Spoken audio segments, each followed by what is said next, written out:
Bonsoir tout le monde, bienvenue dans Grand Prix, votre émission 100% Formule 1 sur Next Gen Auto. On est de nouveau ensemble pour la 4e semaine consécutive. On va débriefer ensemble le Grand Prix d'Arabie Saoudite qui a eu lieu hier soir et qui a été remporté par Oscar Piastri pour la 3e victoire de la saison du pilote australien devant Max Verstappen et Charles Leclerc qui signe le premier podium de Ferrari cette année. Donc voilà, on va revenir évidemment comme d'habitude sur le Grand Prix, sur les performances de chaque équipe. Et on va commencer évidemment par les vainqueurs comme d'habitude. Mais d'abord, on va présenter qui est là ce soir. Il y a Franck avec moi. Ça va Franck ? Salut, bah écoutez, ça va très bien. Comme tu dis, 4 émissions de suite, mais 3e Grand Prix d'affilée. On commence un peu à avoir un petit peu mal aux mains, on va dire, mal à la tête aussi. Bon, ça va nous faire du bien de nous reposer un petit peu, mais comme tu l'as si joliment dit dans un Blue Sky récent, c'est vrai que la F1 a l'air de faire passer cette pause de 15 jours pour une pause, alors que c'était un peu la norme avant. Donc voilà, on va profiter bien de... Bon, c'était un week-end de Pâques en plus, hein, pour ceux qui fêtaient ça en famille ou autre. Donc, mais il y a quand même du monde sur le site, on en est bien content. Donc, et puis on a une course qui était, ma foi, pas si mal que ça. Oui, avec une petite polémique. Voilà, une petite polémique. La première de la saison, évidemment, ça devait finir par arriver. Voilà. Et puis voilà, on va pouvoir en reparler évidemment longuement et avec Alex aussi. Ça va Alex ? Ça va. Bonjour à tous. Oui, effectivement, une polémique. On a vu le meilleur de Verstappen, Dr Marx, avec un tour exceptionnel le samedi. On a vu aussi Mister Verstappen avec une action sale et beaucoup de mauvaise foi le dimanche. Donc voilà, contrairement à ce qu'on pensait, le Verstappen de 2021 est toujours là, mais il va encore nous régaler jusqu'à la fin de l'année. C'est ça, moi alors c'est pas contrairement à ce que je pensais, moi j'étais convaincu qu'il était toujours là et qu'il attendait sagement son heure. Et voilà, ça y est, t'es nouveau catalogué. Oui, mais ça va vite partir évidemment.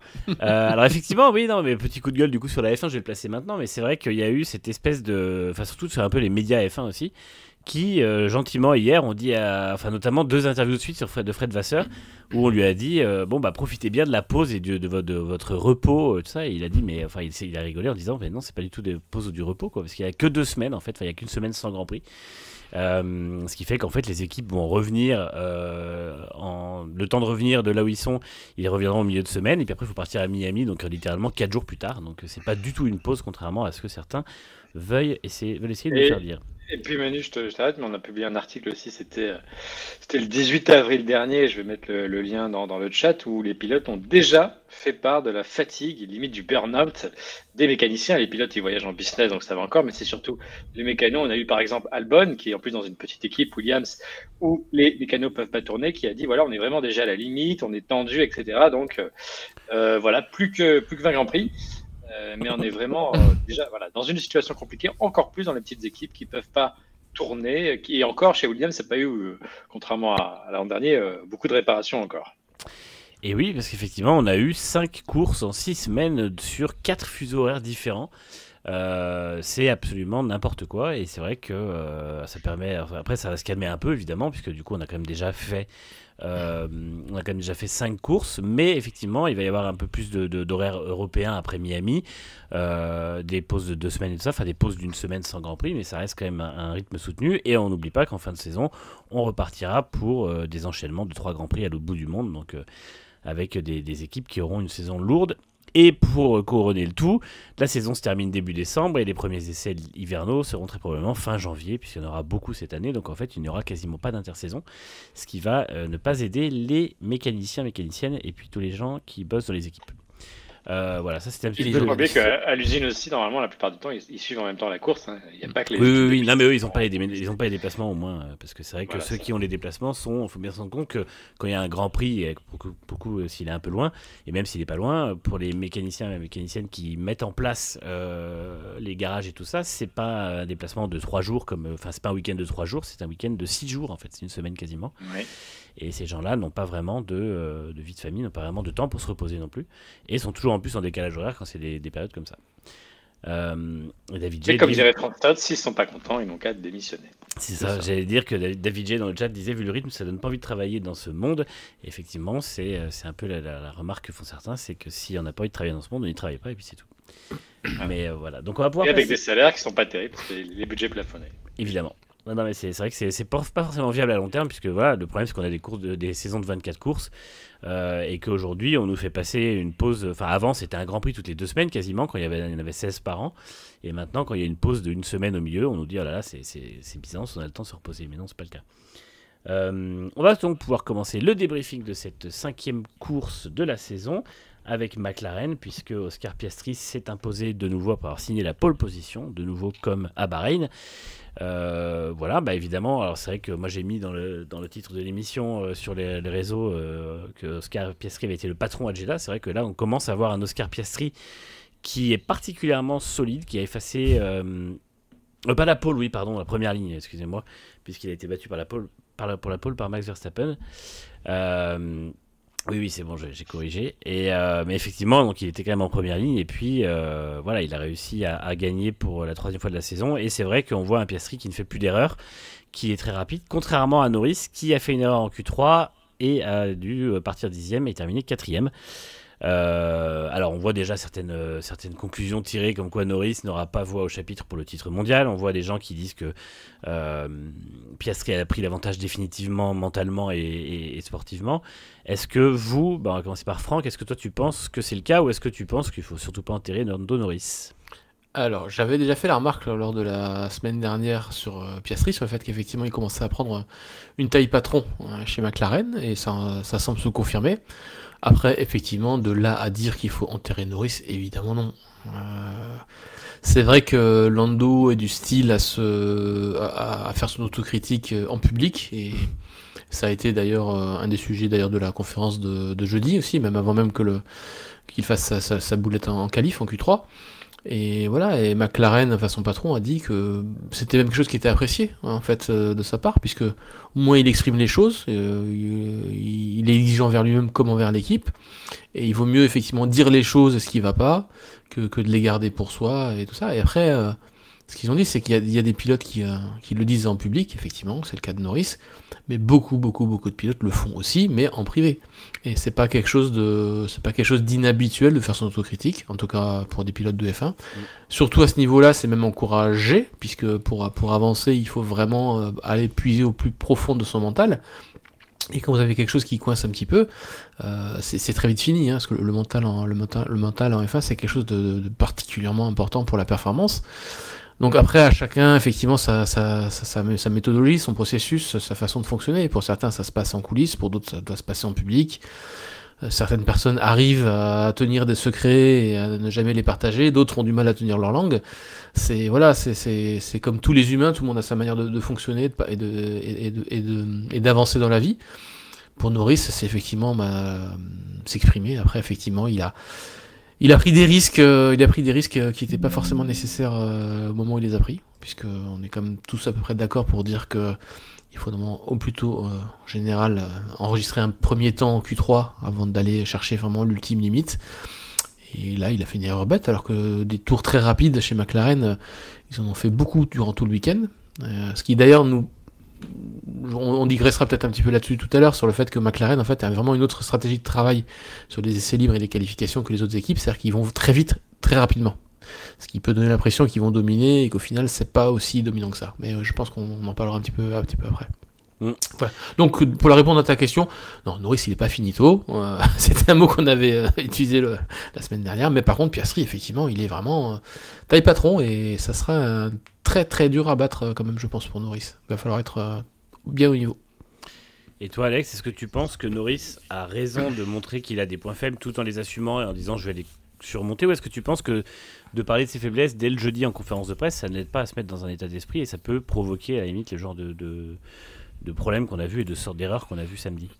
Non, moi je pense qu'il devrait pas, il devrait faire une bulle autour de lui, une bulle mentale, parce que ça agite tout un discours et il vaut mieux se construire une carapace. Moi j'en profite quand même pour appeler au calme et tous ceux qui disent que voilà, Norris est enterré, qu'il est fragile, etc. Bon, on parle quand même d'un pilote qui a battu encore une fois l'an dernier Piastri en qualif 21-3. Mais cette année, effectivement, il est plus sous pression, il commet plus d'erreurs. Et ça, c'est pas dit dans le championnat du monde et il est le premier à le savoir. Donc, il était quand même très rapide en course dimanche. Il a été même un peu plus rapide au week-end, mais le dimanche, il avait un rythme de course énorme. D'ailleurs, après la course dimanche, moi, je l'ai trouvé plutôt serein, même après les qualifs, d'ailleurs, après samedi, où où il aurait pu vraiment s'enterrer lui-même. Il était abattu, mais pas tout à fait démoli comme la semaine précédente et même avant. Mais voilà, il commet trop d'erreurs. Hein. C'est ça son point principal. En plus, en qualif, à chaque fois, 3, je pense que ça va être sa 3e séance ou 4e en comptant les qualifs sprint où il fait des erreurs. Sans compter son erreur au sprint au départ en Chine, qui lui coûte cher aussi au championnat. Voilà, pour l'instant, c'est pas digne clairement d'un champion du monde, c'est plutôt Piastri qui dégage une image de vétéran. Il faut se mettre aussi dans la peau de Norris. C'est peut-être la première vraie fois qu'il commence une année avec une McLaren capable de lutter pour le titre mondial, une équipe, c'est un peu l'enfant chéri, le poupon, et voilà, c'est l'année où il y a Piastri qui commence à lui passer dedans. Donc ça va être dur mentalement. Après, effectivement, il reste encore 20 Grands Prix. Hein. Piastri pourrait aussi commettre des erreurs, et il en a commis une d'ailleurs en Australie. Voilà, McLaren a un duo de pilotes très solide, pas les 2 meilleurs pilotes du plateau sans doute, mais un duo très solide. Donc moi je suis très loin d'enterrer Norris. En revanche, effectivement, le risque c'est de rentrer dans une spirale négative terrible s'il accumule de nouveau ce genre d'erreur. Tout à fait. On salue la blague de Contexte Dani qui demande si Piastri utilise des épingles à Norris, évidemment. Et effectivement, ce que tu disais, Alex, rejoint un peu le commentaire qu'on a dans le chat aussi de Vivroom sur Piastri qui grandit vite et qui est déjà expérimenté. C'est vrai qu'on voit la progression de Piastri d'une saison à l'autre. Moi, j'étais un petit peu sceptique face à son niveau l'an dernier. Je trouvais qu'il stagnait un peu, qu'il avait du mal à franchir ce plafond de verre par rapport à Norris. Et que finalement, on se retrouvait avec un Norris vraiment très solide face à lui, et les résultats en qualif notamment en attestaient, et puis même en course. Mais là, effectivement, on a un Piastri qui a franchi un cap, qui a l'air beaucoup plus à l'aise, beaucoup plus décomplexé que l'an dernier. L'an dernier, il commençait à potentiellement douter, mais je pense qu'il avait besoin de trouver un peu les clés pour gagner ce niveau qu'on attendait de lui, parce qu'encore une fois, ne pas oublier que Piastri vient il a été formé par l'Académie Alpine, hein, qui doit bien se mordre les dents de l'avoir lâché, et l'avoir laissé tomber, et qu'il a quand même été champion F3, champion F2 en étant rookie, ce que pas beaucoup de pilotes font. Donc forcément, c'est vrai que c'est un pilote redoutable, et on attendait ce niveau-là de sa part, donc on n'est pas non plus surpris qu'il y soit. Et évidemment, en fait, il y a une émulation chez McLaren, puisque les deux sont très rapides, et que on se rend compte que là, ils atteignent tous les deux un très très haut niveau, même si maintenant, c'est à Norris d'être un peu plus dans le dur. Effectivement, comme le dit Valayan, la statistique, le dernier Australien à avoir été en tête d'un championnat, c'est le manager de Piastri, c'est Mark Webber. Donc, parce qu'effectivement, Piastri prend la tête du championnat grâce à sa victoire devant Norris et Verstappen. Et il a désormais autant de victoires que Norris. 5. Oui, 5 chacun. Ils en ont plus, je crois, autant ou plus que Keke Rosberg. Non, c'est autant. Keke Rosberg en a 5, je crois. Du coup, ça m'a fait marrer de voir, parce que c'est quand même un champion du monde, et voilà, il a 5 victoires aussi.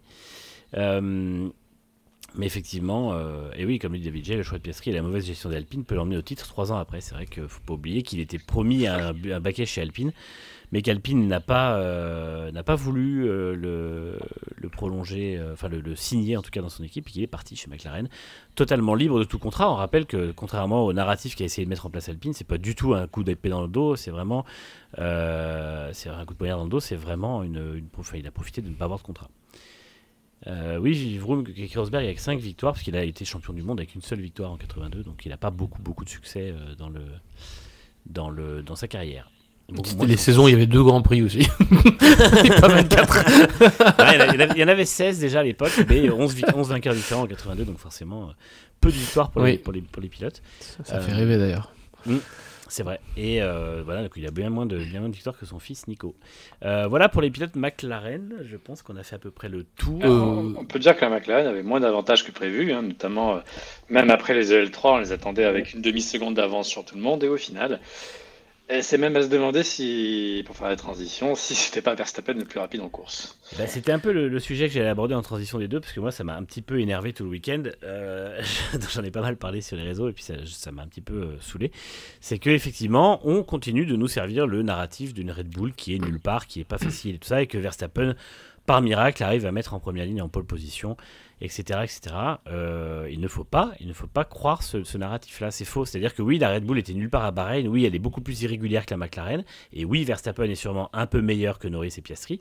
Là-dessus, c'est des faits où quasiment on est bien d'accord là-dessus. Cependant, dans les week-ends où la Red Bull est très rapide, c'est-à-dire à Suzuka notamment, et ici, et même globalement, elle n'était pas mauvaise en Chine, un peu plus en retrait, elle n'était pas mauvaise du tout en Australie, elle est pas loin de la McLaren. Donc là, en l'occurrence, finalement, les pneus n'étaient pas aussi faciles à utiliser pour Piastri dans l'air sale de la Red Bull de Verstappen. Et on a vu que dans le premier relais, il a non seulement pas réussi à rester au contact, il a fini par décrocher, mais que ses pneus étaient trop abîmés et que finalement, il s'est arrêté avant Verstappen. Donc ça veut dire qu'il n'y a même pas cet avantage en tenue des pneus que était censé avoir la McLaren par rapport à la Red Bull. Et encore une fois, si Verstappen arrive à faire 2 pole positions en 3 courses, oui, il est très fort, oui, il fait le tour parfait, etc. Mais comme le dit Piastri, j'ai rien laissé sur la table. Piastri a fait aussi le tour parfait. Et c'est vrai que quand on regarde le tour de Piastri, il n'y a pas d'erreur, il n'y a pas de. Voilà, il est vite partout. Et ça se joue à moins d'un dixième. Donc, moi, je suis un peu agacé. Ouais. Voilà, c'est ça. En plus, oui, c'est vraiment beaucoup moins qu'un dixième. C'est même pas. Voilà. Et moi, Après, je suis un peu. Verstappen a eu l'aspiration de Tsunoda. Avoir un dixième. Ouais. Mais bon, ça reste quand même Ouais. très peu. Et c'est vrai que moi, je suis un peu sceptique quand j'entends même des médias. Je pense notamment à Gaëtan Vigneron qui est vraiment dans cette optique-là, lui à dire c'est incroyable ce que fait Verstappen. Verstappen fait des miracles, etc. Non, si Verstappen place la Red Bull là, c'est que la Red Bull a le potentiel pour être là. C'est pas que Verstappen tire 120% de la voiture, ça n'existe pas. Et d'ailleurs, on voit que même Tsunoda, même s'il a du mal. On en reparlera après, mais a du mal à atteindre la même limite que Verstappen. Quand il n'est pas encore tout à fait à la limite, il est quasiment dans les chronos de Verstappen en fait avec ce Red Bull. Ce qui est très intéressant. Donc voilà, c'était la première fois depuis Bakou l'an dernier qu'on avait 2 Red Bull qualifiés dans le top 8. Oui, tout à fait.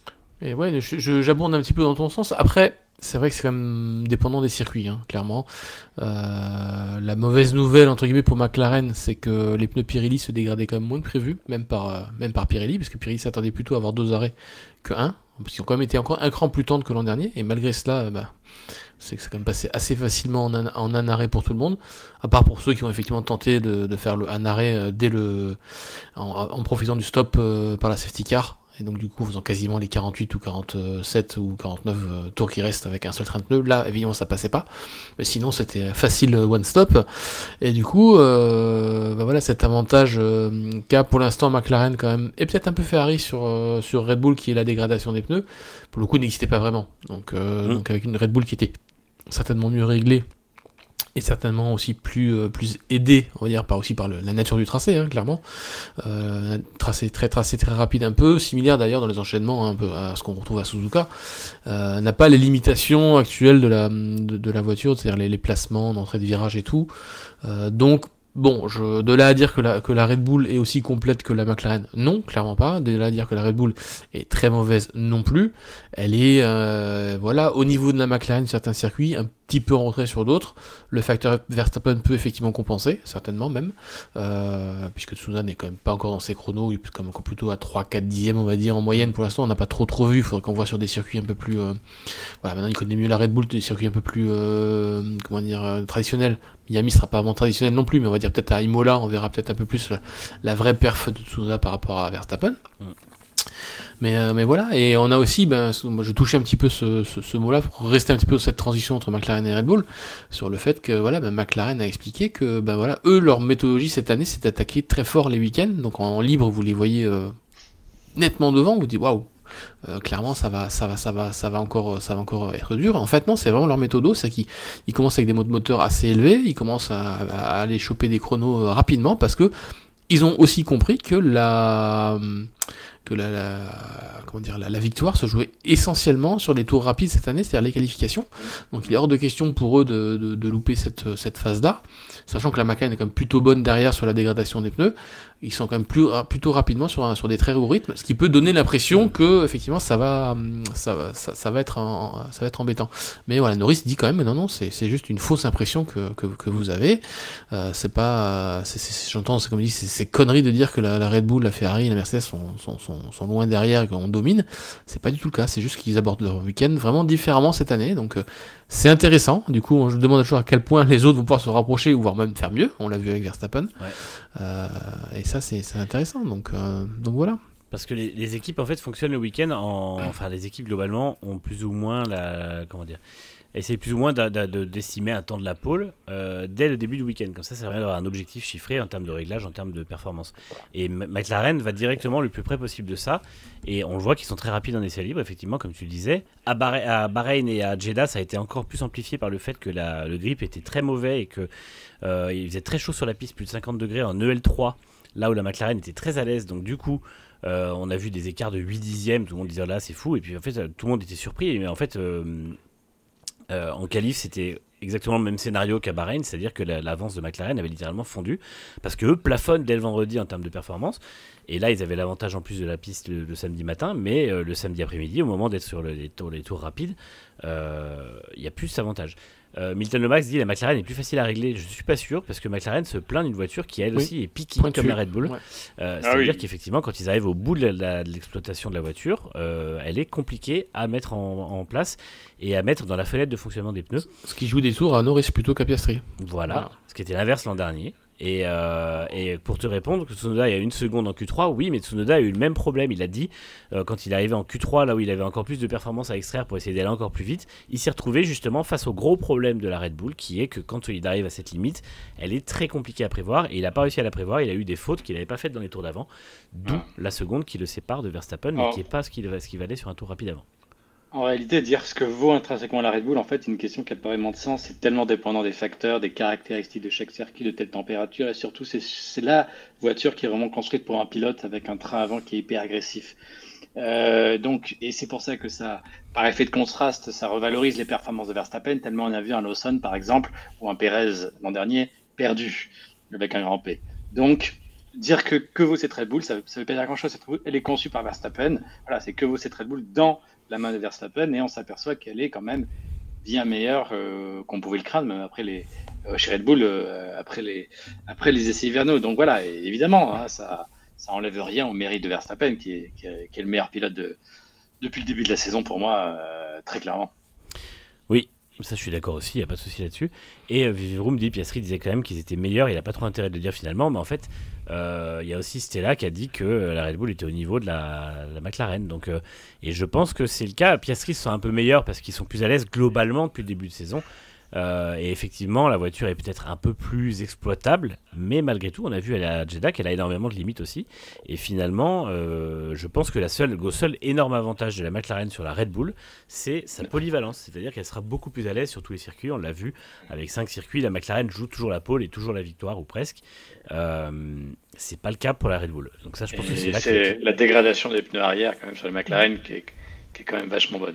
Ouais, aussi. Je pense qu'on va arriver maintenant sur la question de Yves là pour voilà, qu'est-ce qui serait passé si on avait eu autre chose en tête de course après le départ. Allez, on va arriver sur le départ, la fameuse polémique. Alors arrivons sur ce fameux premier virage.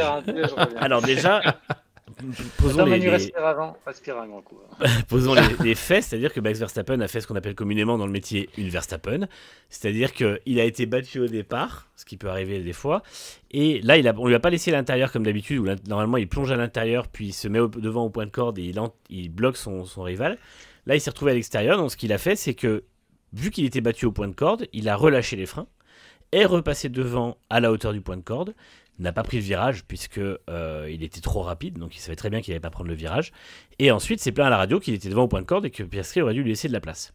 Sauf que c'est exactement ce qu'il avait fait sur Hamilton 2 fois en 2021, et ce pourquoi il avait été pénalisé 2 fois en 2021. Donc voilà, c'est vrai que c'est exactement le même technique qu'il avait fait en 2021, et c'est exactement ce que fait Verstappen dans beaucoup de conditions. Les commissaires n'achètent plus ça, et l'ont pénalisé de 5 secondes. Alors moi, avant de laisser 10, ouais. Oui, ils auraient pu mettre 10, voilà, parce que Lawson a pris 10 pour quelque chose qui était bien moins pire. On y reviendra sur la partie Racing Bulls. Je tiens juste à dire, moi personnellement, que ça m'a quand même beaucoup fait rire de voir que le mec qui a coupé le premier virage a dit de son rival qui a pris le virage, il n'avait pas l'intention de prendre le virage. Voilà, ça m'a quand même fait beaucoup rire. Maintenant, messieurs, je vous laisse débattre un peu sur la manœuvre de Verstappen et sur effectivement surtout qu'est-ce qui serait passé s'il avait lâché la position et qu'il était reparti derrière deuxième après cette manœuvre. Je vais y aller, allez. Déjà, je veux dire, voilà, Piastri a infligé à Verstappen ce qu'il aime bien faire, oui. En fait, c'est ça. Il lui a infligé ses propres médicaments, on va dire. Donc, en gros, voilà, je m'infiltre à l'intérieur et je lâche rien et je ressors juste à la limite du vibreur et à toi de lâcher derrière et à te replacer derrière. Moi, je pense, sans effectivement débattre plus avant, que effectivement Verstappen devait lâcher.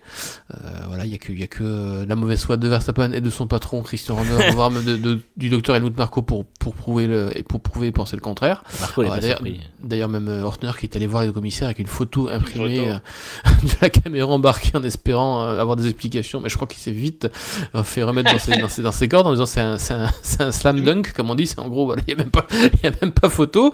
Voilà, en disant même, voilà, il a eu de la chance d'avoir que 5 secondes parce que normalement, s'ils n'avaient pas été le premier tour au départ, c'était plutôt 10. Donc en gros, voilà, maintenant je pense que tout le monde a compris qu'il faut se calmer. Et moi, le seul truc que je regrette clairement, et pour en parler effectivement du coup avec la question de Yves, c'est que pour moi, c'est dans ce genre de cas, il faut absolument rendre la position. Parce que rouler dans un air propre, c'est tellement intéressant. On l'a bien vu d'ailleurs qu'avec les pneus, les pneus de Verstappen ont duré plus longtemps que ceux de Piastri. Piastri a essayé de tenir dans le sillage du DRS de Verstappen. Je pense qu'il s'est rendu compte au bout d'un moment qu'avec l'air surchauffé derrière, c'était pas bon non plus du tout pour son moteur surtout, mais surtout pour ses pneus aussi, donc ça n'aide pas à refroidir les pneus. Donc il a lâché, il a dit bon voilà, comme il va prendre 5 secondes à l'arrêt au stand, je roule à 2 secondes pour histoire de ne pas massacrer mes pneus. Et pour moi c'est un problème. C'est quand on le juge coupable, surtout que c'était jugé coupable quasiment juste après la voiture de sécurité. C'était quand même assez rapide, même si on aurait pu espérer que ça se fasse avant la voiture de sécurité. On aurait pu rendre la position.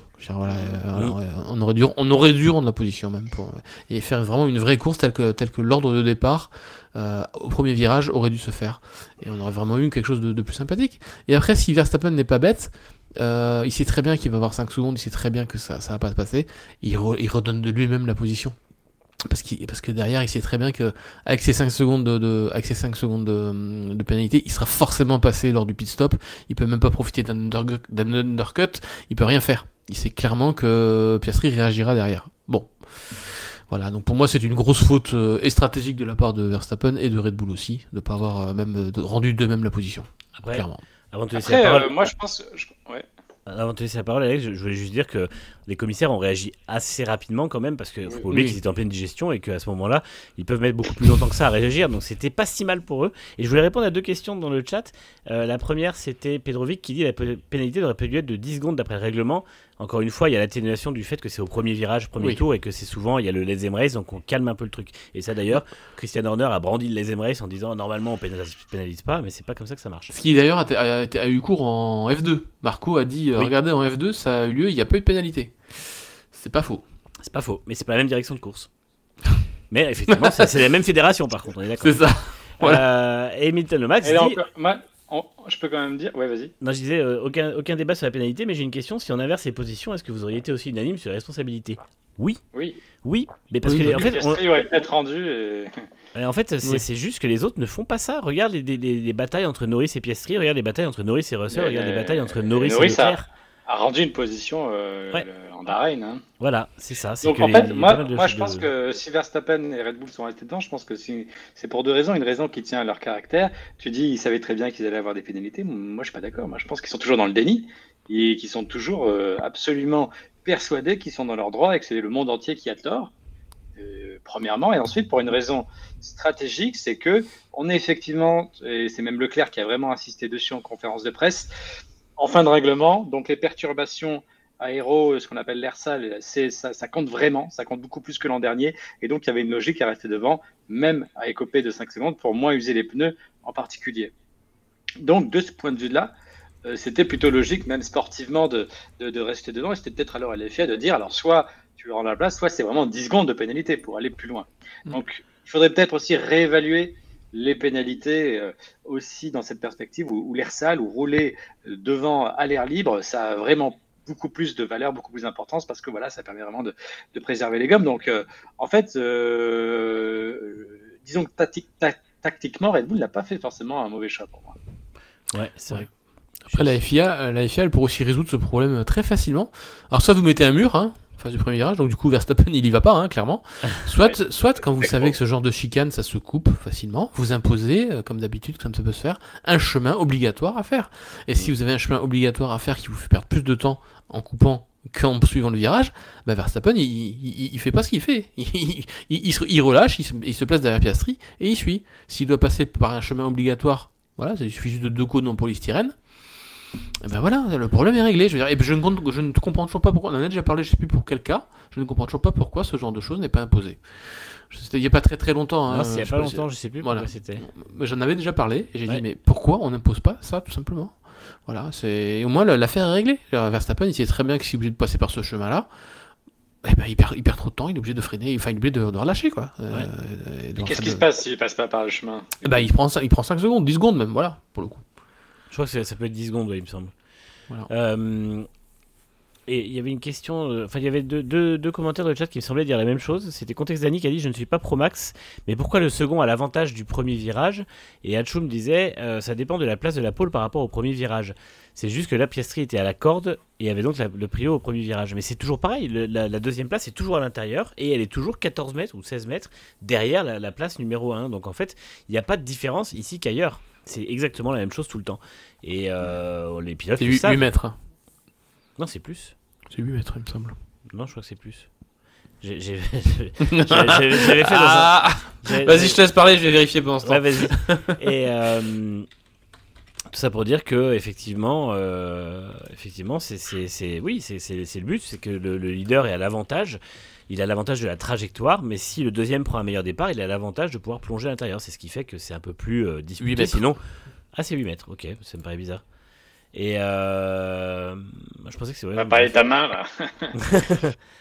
et en gros, l'idée c'était que si tu mets la pole position à l'intérieur, ce qui est le cas à Spa, je crois, parce que Spa c'est une épingle, tu as quasiment jamais de déplacement au premier virage, que le leader bloque à l'intérieur et passe quoi qu'il arrive. Donc voilà, c'est un peu le truc. Effectivement, Royeux se dit: je vais me faire l'avocat du diable et mettre un mur à cet endroit, c'est rendre le circuit plus dangereux. Évidemment, il n'y a pas besoin de ça. Mais non, mais c'est pour ça que le truc de devoir faire un détour dans l'échappatoire serait une bonne chose. On le voit notamment à Monza, on le voit dans pas mal de circuits, et c'est vrai que c'est dommage que ça ne soit pas ici, surtout que le problème se répète régulièrement, même si le problème ne vient pas forcément plus du circuit que du pilote qui répète toujours le même problème. Sinon, on peut l'imposer uniquement si Verstappen se retrouve en première ligne. Oui, mais alors là ça va gueuler, et à juste titre. Mais oui, non, mais c'est sûr que ça n'arrive qu'avec lui, par contre, ça c'est vrai. Voilà. Alors que pour les pilotes qui ne sont pas britanniques. Mais Sochi aussi, comme dit Contestani, effectivement, c'était Alonso qui avait coupé en disant: regardez, il n'y a que les pilotes britanniques qui ne sont pas pénalisés. Il n'avait pas été pénalisé, du coup il avait dit oui, mais bon. En tout cas, on peut noter que pour leur première vraie confrontation Piastri-Verstappen, victoire de Piastri, qui ne s'est pas laissé faire. Il a dit, voilà, il avait dit juste après course, c'est clairement pas un virage où il allait ressortir deuxième. Voilà, posément, calmement, il en a peut-être fait plus que Norris en 2 ans. C'est vrai que c'est un des trucs qu'on a vu chez Norris qui a peur, Norris qui cède au chantage et à l'accrochage de Verstappen. Piastri n'y a pas cédé, alors avec un petit avantage sur le positionnement, mais quand même. Oui, il a confirmé encore, mais voilà. Mais bon, après, il prend aussi une excellente impulsion. Il prend 2 ou 3 dixièmes sur le temps de réaction de Verstappen. C'est quand même assez rare quand même que Verstappen se fasse surprendre comme ça. Mais c'était quand même bien joué de la part de Piastri pour ce départ-là, en tout cas.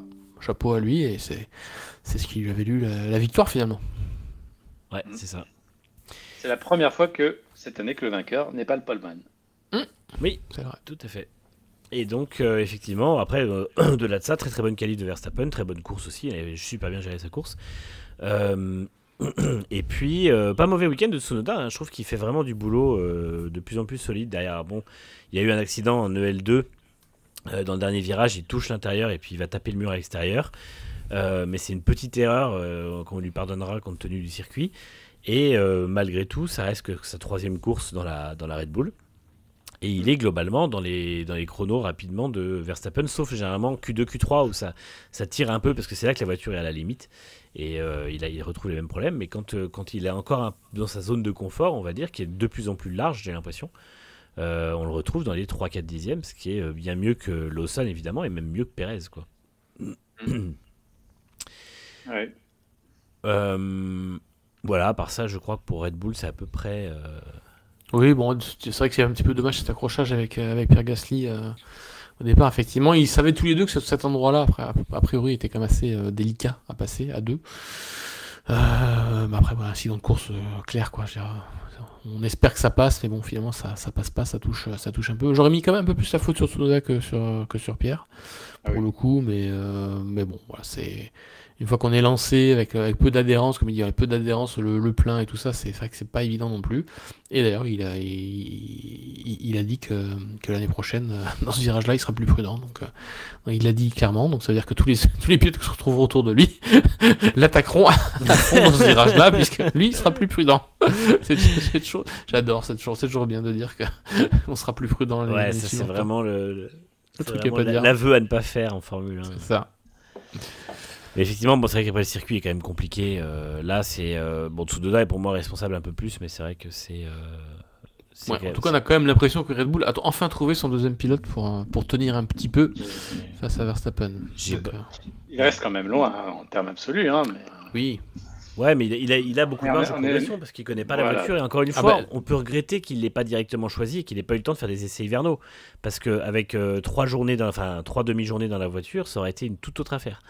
Et là, il passe une journée complète dans le simulateur demain, et mercredi, il a le droit à des essais privés avec la RB19. Voilà, donc à Silverstone, donc une journée complète. Donc certes, la RB19 c'est pas la RB21 clairement, mais voilà, c'est quand même des choses qui peuvent travailler vraiment en termes de procédure, en termes de réglage, de méthodologie. Donc ça va vraiment l'aider, ça aussi. Mais bon, ça on compensera jamais effectivement un jour et demi de test avec la voiture, quoi. C'est ça, c'est clair. Avec la vraie voiture. Au moins, il est assez proche pour passer en Q3 et vu les écarts en Q2, c'est quand même plutôt bon signe quand c'est sa capacité à au moins être au niveau où Red Bull le veut. Après, c'est sûr qu'il lui faut un peu plus de facilité sur les derniers tours de qualif, mais ça marche mieux. Ouais. Puis Miami, il connaît. Imola, c'est un circuit qu'il connaît beaucoup pour y avoir roulé, pour y avoir habité quasiment à côté lorsqu'il était chez Racing Bull. Donc voilà, on peut être optimiste. Oui. Mais c'est pas pour autant que Red Bull va gagner le titre constructeur. Ah non. Là, on peut dire que c'est finito. Oui, parce que les écarts sont déjà énormes en termes de au championnat. Après, Verstappen, il est pas du genre à faire lâcher son équipe. C'est-à-dire que s'il exige que son équipe développe la voiture et que les autres lâchent un petit peu pour 2026, on a vu des retournements de situation, notamment du côté de McLaren et Ferrari ces 2 dernières années, où les choses peuvent évoluer très très vite. Donc, je dis pas que pour le titre constructeur ça serait facile, loin de là. Je dis juste que pour le titre pilote, ça pourrait être quand même plus serré ou plus l'avantage de Verstappen qu'on le croit. Ah oui. Ça, donc, de toute façon, les équipes qui vont jouer le titre cette année, on verra où on en est dans quelques courses, mais les équipes qui vont jouer le titre cette année risquent de se retrouver confrontées au gros problème des changements de réglementation, c'est-à-dire que quand tu joues le titre une année, tu sacrifies le développement pour le nouveau règlement, et c'est comme ça qu'on avait vu McLaren et Ferrari, notamment en 2008, perdre l'avantage face à Red Bull et Brown GP qui avaient tout misé sur 2009. Et de même que voilà, on a vu ça plusieurs fois dans les changements de réglementation en Formule 1 et effectivement ça peut être un peu compliqué pour eux l'an prochain si jamais c'est des équipes qui décident d'aller au bout, mais d'un côté on ne peut pas passer à côté d'un titre quand on le joue, c'est-à-dire que si c'est la politique BMW en 2008, on est en tête à la mi-saison. On dit non mais c'est bon, on mise tout sur le règlement prochain, on perd le titre et puis l'année suivante la voiture a une pelle et finalement ça marche pas. Donc ça peut, je pense, la politique Verstappen aussi, parce que s'ils veulent conserver Verstappen et ne pas avoir la fameuse clause de sortie activée, c'est peut-être tout d'intérêt. Ça nous amène à la folle rumeur qui a circulé pour l'an prochain que Red Bull aurait souhaité prolonger, c'est vraiment à prendre avec des grosses pincettes, mais que Red Bull aurait sondé Honda pour prolonger la fourniture moteur aussi l'an prochain. Racing Bulls aurait, les moteurs Red Bull Powertrain Ford, le temps qu'ils se développent. Donc voilà, ça fait partie des rumeurs un peu folles. Panique à bord, parce que le moteur serait pas au rendez-vous et pour conserver Verstappen. Bon, je sais pas s'il faut vraiment y croire, en tout cas, c'est jamais très rassurant, c'est sûr. Du coup, on peut arriver sur l'histoire du moteur 2026, puisque en fait, tout est un petit peu lié. C'est que comme apparemment, il y a une proposition qui est sur la table pour la commission F1 qui doit se réunir la semaine prochaine, encore à nouveau. Donc ça va vite en ce moment, il y en a beaucoup de réunions. Sur une proposition qui... On ne sait pas d'où elle vient, mais en tout cas on sait qu'elle est appuyée par Red Bull, donc peut-être qu'elle vient même de Red Bull, sur le fait que les moteurs hybrides 50% thermiques, 50% électriques l'année prochaine auront bien du mal à recharger assez leur batterie pour chaque tour, ce qui fait qu'on peut se retrouver avec des pannes d'énergie en plein milieu d'une ligne droite, surtout notamment à Monza, hein, c'est clairement le circuit qui voilà. Donc sur un tour qualification, on garderait ce ratio 50-50 entre thermique et électrique. Par contre, en course, pour éviter ce genre de problème, on réduirait du coup la puissance de la batterie, des livrables, donc on passerait de 350 kW à 200 kW. Les moteurs thermiques garderaient leurs 350 kW, donc on aurait un ratio 2 tiers à 1 tiers à peu près de la puissance, ce qui permettrait d'avoir des courses qui n'auraient pas de soucis de récupération d'énergie. Par contre, avec un rythme qui serait quand même, alors pour le coup, vraiment plus lent, puisqu'on parle quand même de perdre 150 kW, soit presque plus de 200 chevaux de puissance. Donc vous rajoutez du poids plus 200 chevaux de puissance en moins. Pour le coup, le rythme de course serait vraiment éloigné du rythme de qualification. Mais ce serait apparemment le prix à payer selon certains motoristes. Évidemment, Mercedes s'y oppose totalement. Toto Wolff, donc si vous avez lu le site, Toto Wolff s'oppose clairement. C'est quand même une grosse farce quand même, parce qu'ils ont comme discuté des moteurs il y a un peu plus d'une semaine à Bahreïn, et puis là tout d'un coup une nouvelle proposition qui arrive sur la table. Selon clairement des motoristes qui ont vraiment du mal, hein, et parmi ceux qui ont du mal, on le sait très bien, c'est Red Bull, Ford. Voilà, donc si Horner appuie la décision, sans dire que la proposition vient d'eux, je pense qu'il y a 99% de chances que ça vient bien d'eux. Et comme tu l'as dit, l'autre solution, sinon, c'est que comme Honda, ils sont tellement contents d'avoir Verstappen et que Red Bull, ils ont tellement peur de le perdre que effectivement, pourquoi pas faire une Red Bull Honda encore en 2026 pendant que le moteur Red Bull Ford est développé dans la Racing Bulls. Autant dire que Ford apprécierait moyen et qu'Aston Martin, Aston Martin qui est quand même équipe constructeur d'usine exclusive. Bon, ça sera sacré désaveu. Hein. Voilà, ça c'est un désaveu, mais en même temps, vu ce que montre Aston Martin cette année, ça pourrait être compréhensible. Et puis finalement, avoir peut-être 2 équipes pour le moteur Honda à l'année prochaine, c'est peut-être pas si mal non plus. Donc voilà, tout va dépendre effectivement. Je pense que la position d'Aston Martin risque d'être assez simple. C'est en gros, si on peut avoir Verstappen, allez vous faire voir.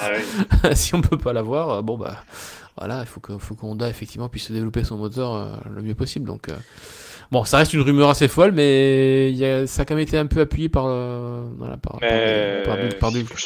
S'il faut changer de moteur, c'est maintenant, parce que c'est aussi un châssis réadapté en 21 avril.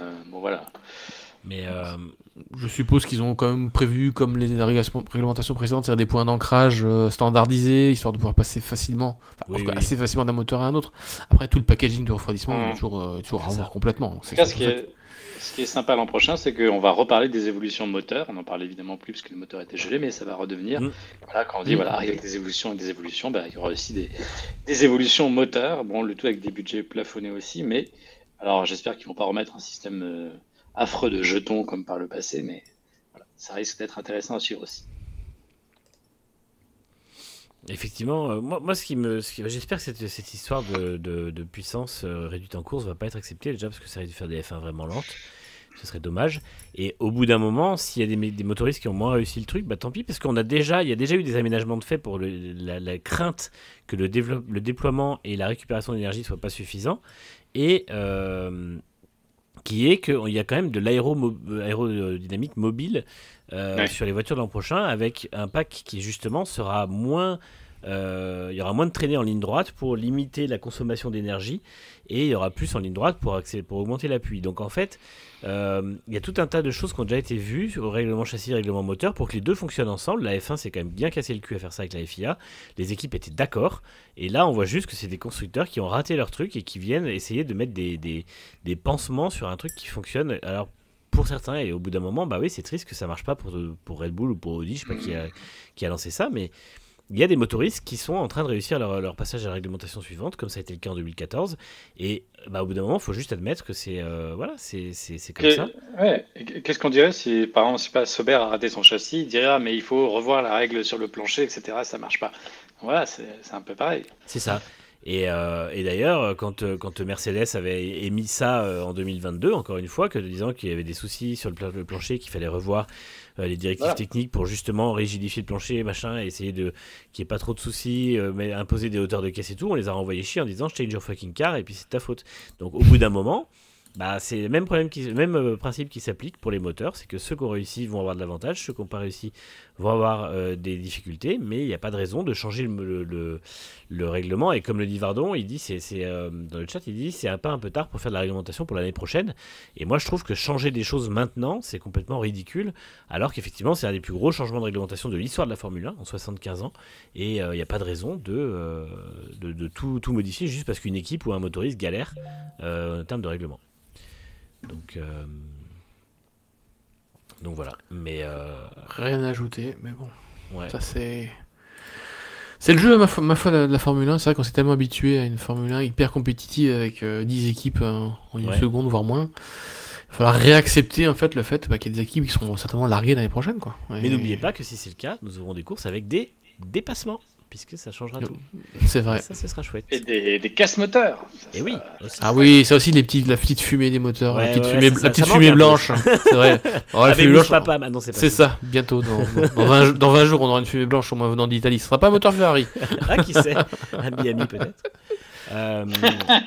Attention. Ah, pardon. Non, mais sur une autre voiture. Vous dérapez là. Non, sur une Sauber. Vous dérapez là, monsieur Toulouse. Attention. Ah bah écoute, ce serait une bonne transition avec Ferrari, puisqu'on va revenir sur notre Grand Prix d'Arabie Saoudite quand même. On va parler du podium de Charles Leclerc, le premier de Ferrari cette saison, avec une 3e place qu'il est bien allé chercher grâce à une belle stratégie avec un long premier relais en pneu médium, et une 4e place sur la grille qui était quand même pas mauvaise, et puis une 7e place de Lewis Hamilton qui a galéré, qui est un peu en dépression, mais qui néanmoins a bien aidé Charles Leclerc en causant en ralentissant Lando Norris, et donc ce qui a permis à Leclerc d'avoir un peu plus de marge en fin de course. Franck, je te laisse la parole puisque tu es quand même le fan de Ferrari ici parmi nous trois. Déjà, est-ce que ce premier podium te donne un peu de baume au cœur, et est-ce que tu es quand même un peu inquiet pour Lewis Hamilton? Bon, mon cœur, oui, plus ou moins, je veux dire. Le fait même qu'ils n'en aient pas fait un depuis le début de la saison, ça m'attristait pas plus que ça non plus, parce que je les voyais quand même un petit peu plus galérer que ce que j'espérais, ou ce que beaucoup de gens espéraient d'ailleurs. Je suis pas le seul tifosi, heureusement. Mais oui, effectivement, ça fait quand même plaisir de voir que Charles a pu prendre au moins un premier podium cette année. Mais ouais, effectivement, la petite musique qui est en train de monter là sur la compétitivité de Hamilton au volant de la Ferrari commence un petit peu à faire tourner pas mal de têtes, y compris la mienne aussi. J'avoue que, comme on en discutait un petit peu cet après-midi, je commence aussi à penser que ce qu'il décrit en tout cas hier après la course comme étant quelque chose de douloureux avec lequel il faudra vivre toute la saison. Waouh, soit ils ont trouvé quelque chose effectivement qui va vraiment pas sur la Ferrari, ou quelque chose qui va vraiment pas pour lui en tout cas, et qui peut pas être corrigé. Bon, après du Lewis qui se plaint beaucoup, qui se morfond et qui est en dépression, on l'a déjà vu je ne sais combien de dizaines de fois dans sa carrière, et le lendemain ou le surlendemain il se retrouve à faire des victoires magnifiques et à renverser la situation. Donc je me fais toujours très attention aux propos de Lewis et à sa façon de dire les choses. Il est un petit peu comme Norris finalement presque, mais pas sur lui-même, sur les voitures ou sur les réglages, mais pas vraiment directement lui en tout cas. Et avec 100 victoires de différence entre les deux. C'est ça. Mais oui, effectivement, voilà. Et on a commencé à voir aussi des premières petites critiques en interne, puisque Vasseur quand même a dit bon, c'est pas très normal quand même tout ça. D'avoir des hauts des bas, c'est normal, mais bon voilà, il a quand même dit juste après une autre interview que Manu vous sortira demain matin, qu'il avait comme de 2000% derrière Lewis, parce que voilà, il a eu vent des propos qu'il a tenus devant les caméras de télévision, et donc il a dit voilà, je préfère m'entretenir d'abord avec Lewis et lui en parler avant de porter un jugement définitif. Mais c'est vrai que c'est pas très rassurant quand même pour le court terme en tout cas. C'est ça. Ouais. Et sur la Ferrari, en fait, c'est une voiture qui semble très performante, mais il y a un petit astérix, et il faut lire les conditions en bas de page. Donc voilà, c'est à l'air libre, et Leclerc a vraiment insisté sur l'air libre. C'est pour ça aussi, notamment, qu'ils ont prolongé leur premier relais, c'est pour avoir de l'air libre au sortir d'air libre, parce que vraiment, ça fait la différence. Et on l'a vu, puisqu'en deuxième moitié de course, Leclerc avait un rythme égal, sinon supérieur, à celui de Verstappen et celui de Piastri. Donc c'est une voiture qui semble très performante, mais encore par Eclipse, et encore que le dimanche, parce que Leclerc l'a aussi dit, le gros problème, c'est les qualifs, et pas de bol. On est en plein dans un championnat de plus en plus de qualifs, de plus en plus de personnes le disent, où vraiment, voilà, encore une fois, c'est difficile de doubler parce que les écarts sont tellement serrés que beaucoup de choses vont se jouer le samedi. Le samedi, cette Ferrari-là, elle est en retrait. Alors, il y a eu peut-être des mauvais choix de développement qui ont été faits. C'est une voiture qui a vraiment changé pendant l'hiver, donc avec sûrement plus de marge de progression que ses devancières. Mais en attendant, ça fait encore des points gaspillés du côté de Ferrari. Donc voilà, il faut être rapide tout le temps et pas rapide selon certaines conditions. Donc moi, je suis quand même... Bon, ce week-end a de quoi un peu rendre optimiste. Hein. Le nouveau plancher a effectivement un peu fonctionné, mais il en manque encore. Du côté de Leclerc, il en manque beaucoup du côté de Hamilton. Et je pense que le problème de Lewis, c'est aussi ses F1 effet de sol. Ça lui réussit pas. Bonne nouvelle, les F1 seront tout à fait différentes l'an prochain. Donc on peut garder aussi espoir. C'est vrai qu'il y a ça aussi, on arrive à une fin de réglementation et l'an prochain, ça va encore de nouveau changer un peu la donne et un peu la manière dont les pilotes s'adaptent et exploitent les voitures. Mais effectivement, moi je suis un peu inquiet pour Hamilton parce que c'est trop tôt pour dire que ça va pas réussir ou je sais pas quoi. Mais c'est vrai qu'il y a ce côté où ouais, il y a eu la victoire au sprint en Chine et puis c'est à peu près la seule vraie éclaircie. Et à part ça, c'est un peu compliqué pour lui et pour sa Ferrari à lui. Je m'inquiète pas encore trop parce que la saison est encore longue, mais c'est vrai qu'il faudra que d'ici 4-5 courses, il y ait vraiment du mieux. Sans quoi la saison risque d'être très longue et après forcément c'est tout l'état d'esprit qui change et qui n'est pas bon quoi. Milton Max dit après les échos du moteur Ferrari ne me semble pas incroyable non plus. Non, pas incroyable, moins bon que Mercedes mais quand même bien mieux que Red Bull, Audi, voilà. Difficile de savoir. Hein, en fait, il y a quelques chiffres qui ont circulé lors de la commission, pas de la commission, de la réunion des motoristes, effectivement, où certains ont commencé un petit peu à appuyer sur le fait qu'il faudrait quand même avoir un petit mécanisme de remise à niveau en cours de saison au cas où. Voilà, donc il y a quand même quelques données qui ont été partagées avec la FIA, évidemment pas entre les motoristes. Donc il y a quand même des petites pistes et des petites fuites quand même qui sont sorties sur l'état d'avancement des uns et des autres. Mais c'est pas non plus la catastrophe chez Ferrari, loin de là. Hein. Non. Et je suis un peu déçu parce que Xoan m'a volé ma blague. J'avais demandé, j'allais dire qu'on n'avait pas trop d'infos sur le moteur Renault pour l'an prochain. Mais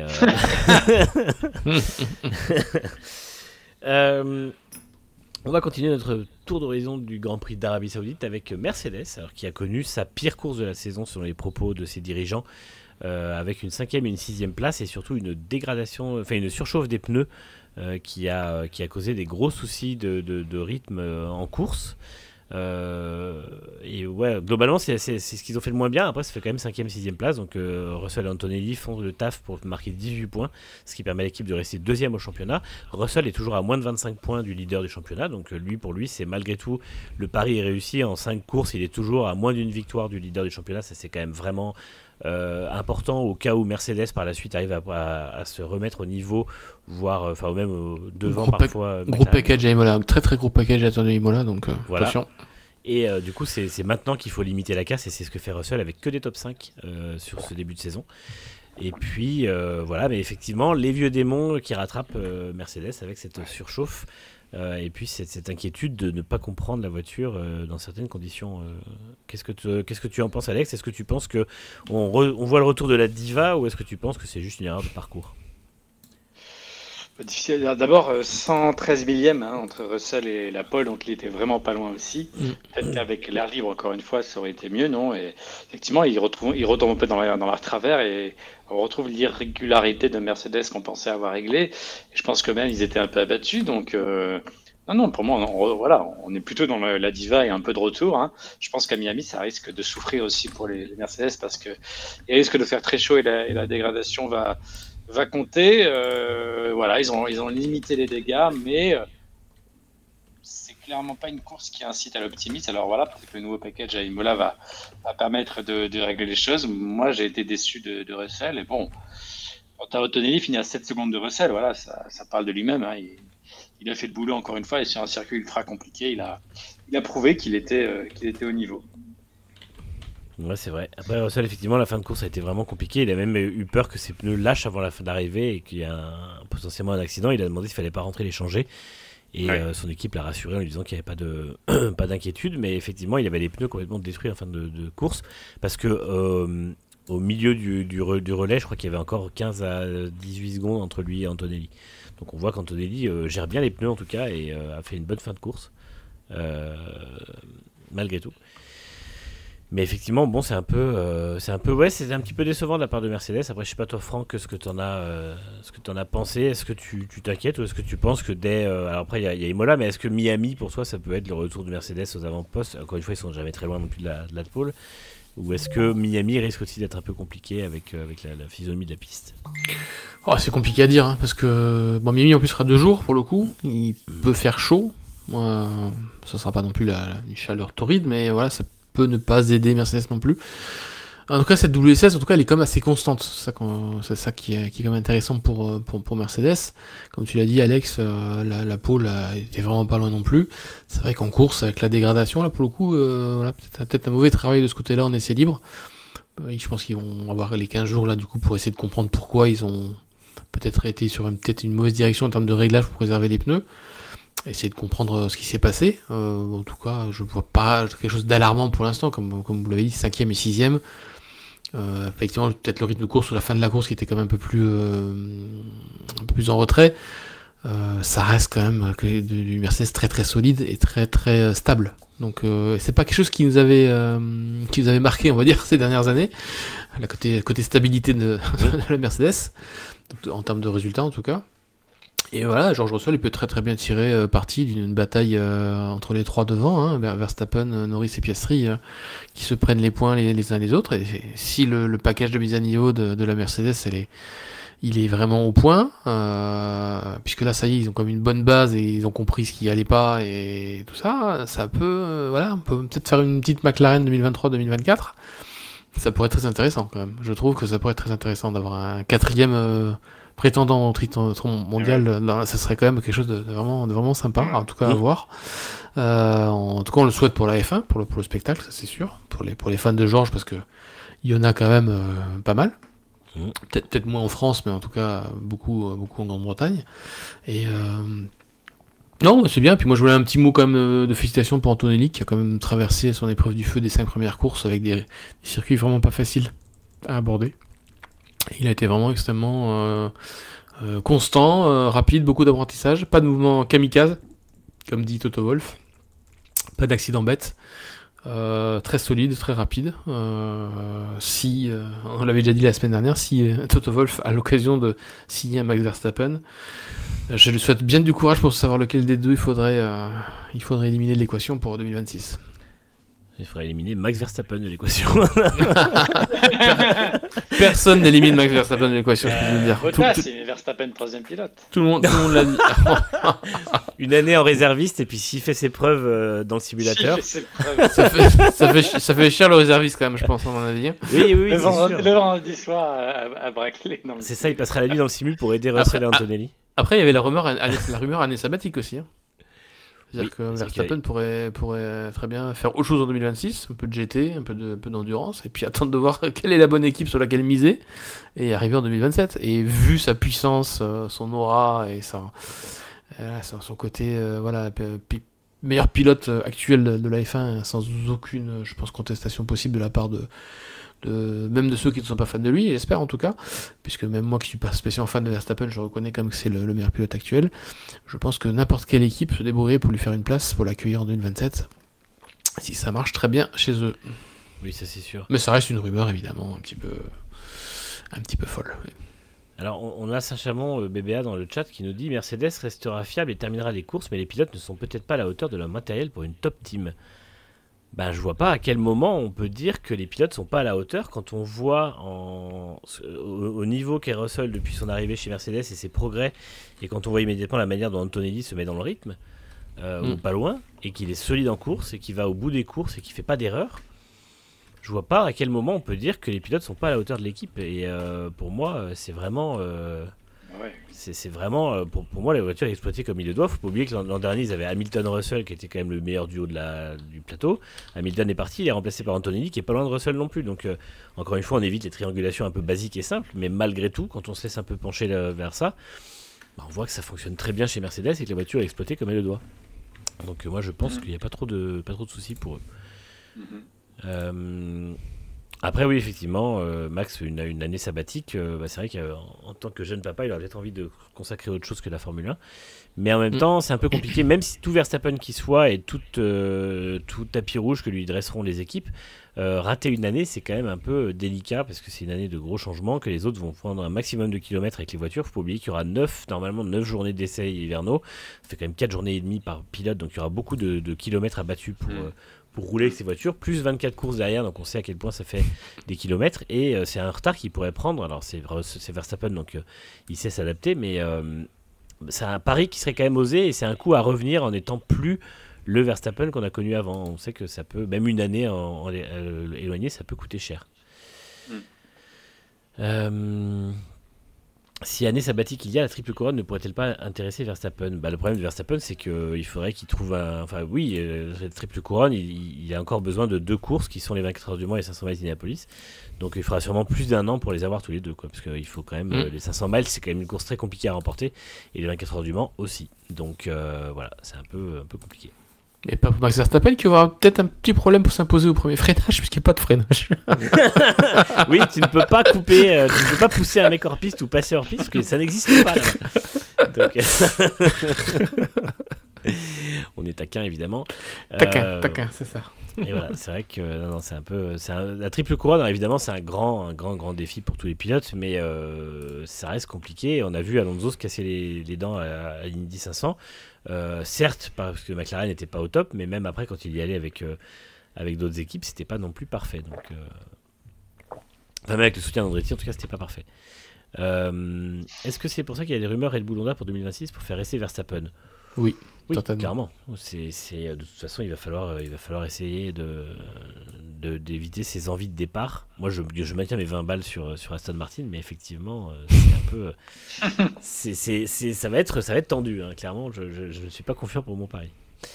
Faut dire que je me mette dans mon Outlook, ça, 31 décembre. 20 euros point d'interrogation, Manu. 1er août. Il nous payera une bière quand on se verra. Voilà. Évidemment. Non, mais je serai bon joueur. Si je perds, Alex trouvera bien une bonne brasserie parisienne qui est pas trop chère, à 15 balles la pinte. Un happy hour. Un happy hour. Pas trop cher. 15 balles le demi, ouais. Et on rappelle évidemment, on boit avec modération. On va passer à Williams. Puisque Williams a fait un très très bon week-end avec une Q3 pour Carlos Sainz qui se qualifie 6ème, Alex Albon se qualifie 11ème, très très proche de la Q3. Et puis les deux pilotes ont terminé 8ème et 9ème en assurant une belle stratégie puisqu'ils ont fait en sorte de se retrouver pas loin l'un de l'autre et de créer un train de DRS pour que Albon ne soit pas menacé par les voitures derrière lui et puisse profiter de la voiture de Sainz devant lui pour se faire trimballer jusqu'à l'arrivée. Donc très bien joué de leur part parce qu'effectivement ils ont plutôt que décidé de tenter de faire un bon résultat avec une voiture, ils ont mis les deux dans le top 10 et ça fait quand même une 8ème place et une 9ème place, soit 6 points de plus pour Williams qui reprend la 5ème place au championnat des constructeurs. Donc globalement c'était plutôt bien joué de la part de Williams et qui a été clairement la 5ème force du plateau ce week-end. Ouais, super week-end de Sainz. Hein. Il bat Hamilton et Tsunoda en qualif et Albon au passage. Et voilà, il a vraiment débloqué. Hein. Il a eu 3 premiers Grands Prix très difficiles.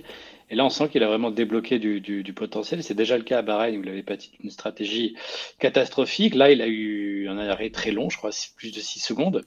Mais vraiment, super week-end de Sainz qui semble avoir maîtrisé cette Williams. Il a dit, il me faudra un peu de temps. Voilà, il confirme ses bonnes dispositions, super jeu d'équipe, hein, aussi avec Albon qui était parti un peu plus loin et les deux pilotes Williams l'ont dit, ils avaient beaucoup plus de rimt. Hein. S'ils avaient voulu lâcher un peu Adjar, ils auraient sûrement pu le faire. Donc c'était clairement la 5e force ce week-end. Ils repassent 5e au classement, donc c'est franchement mérité.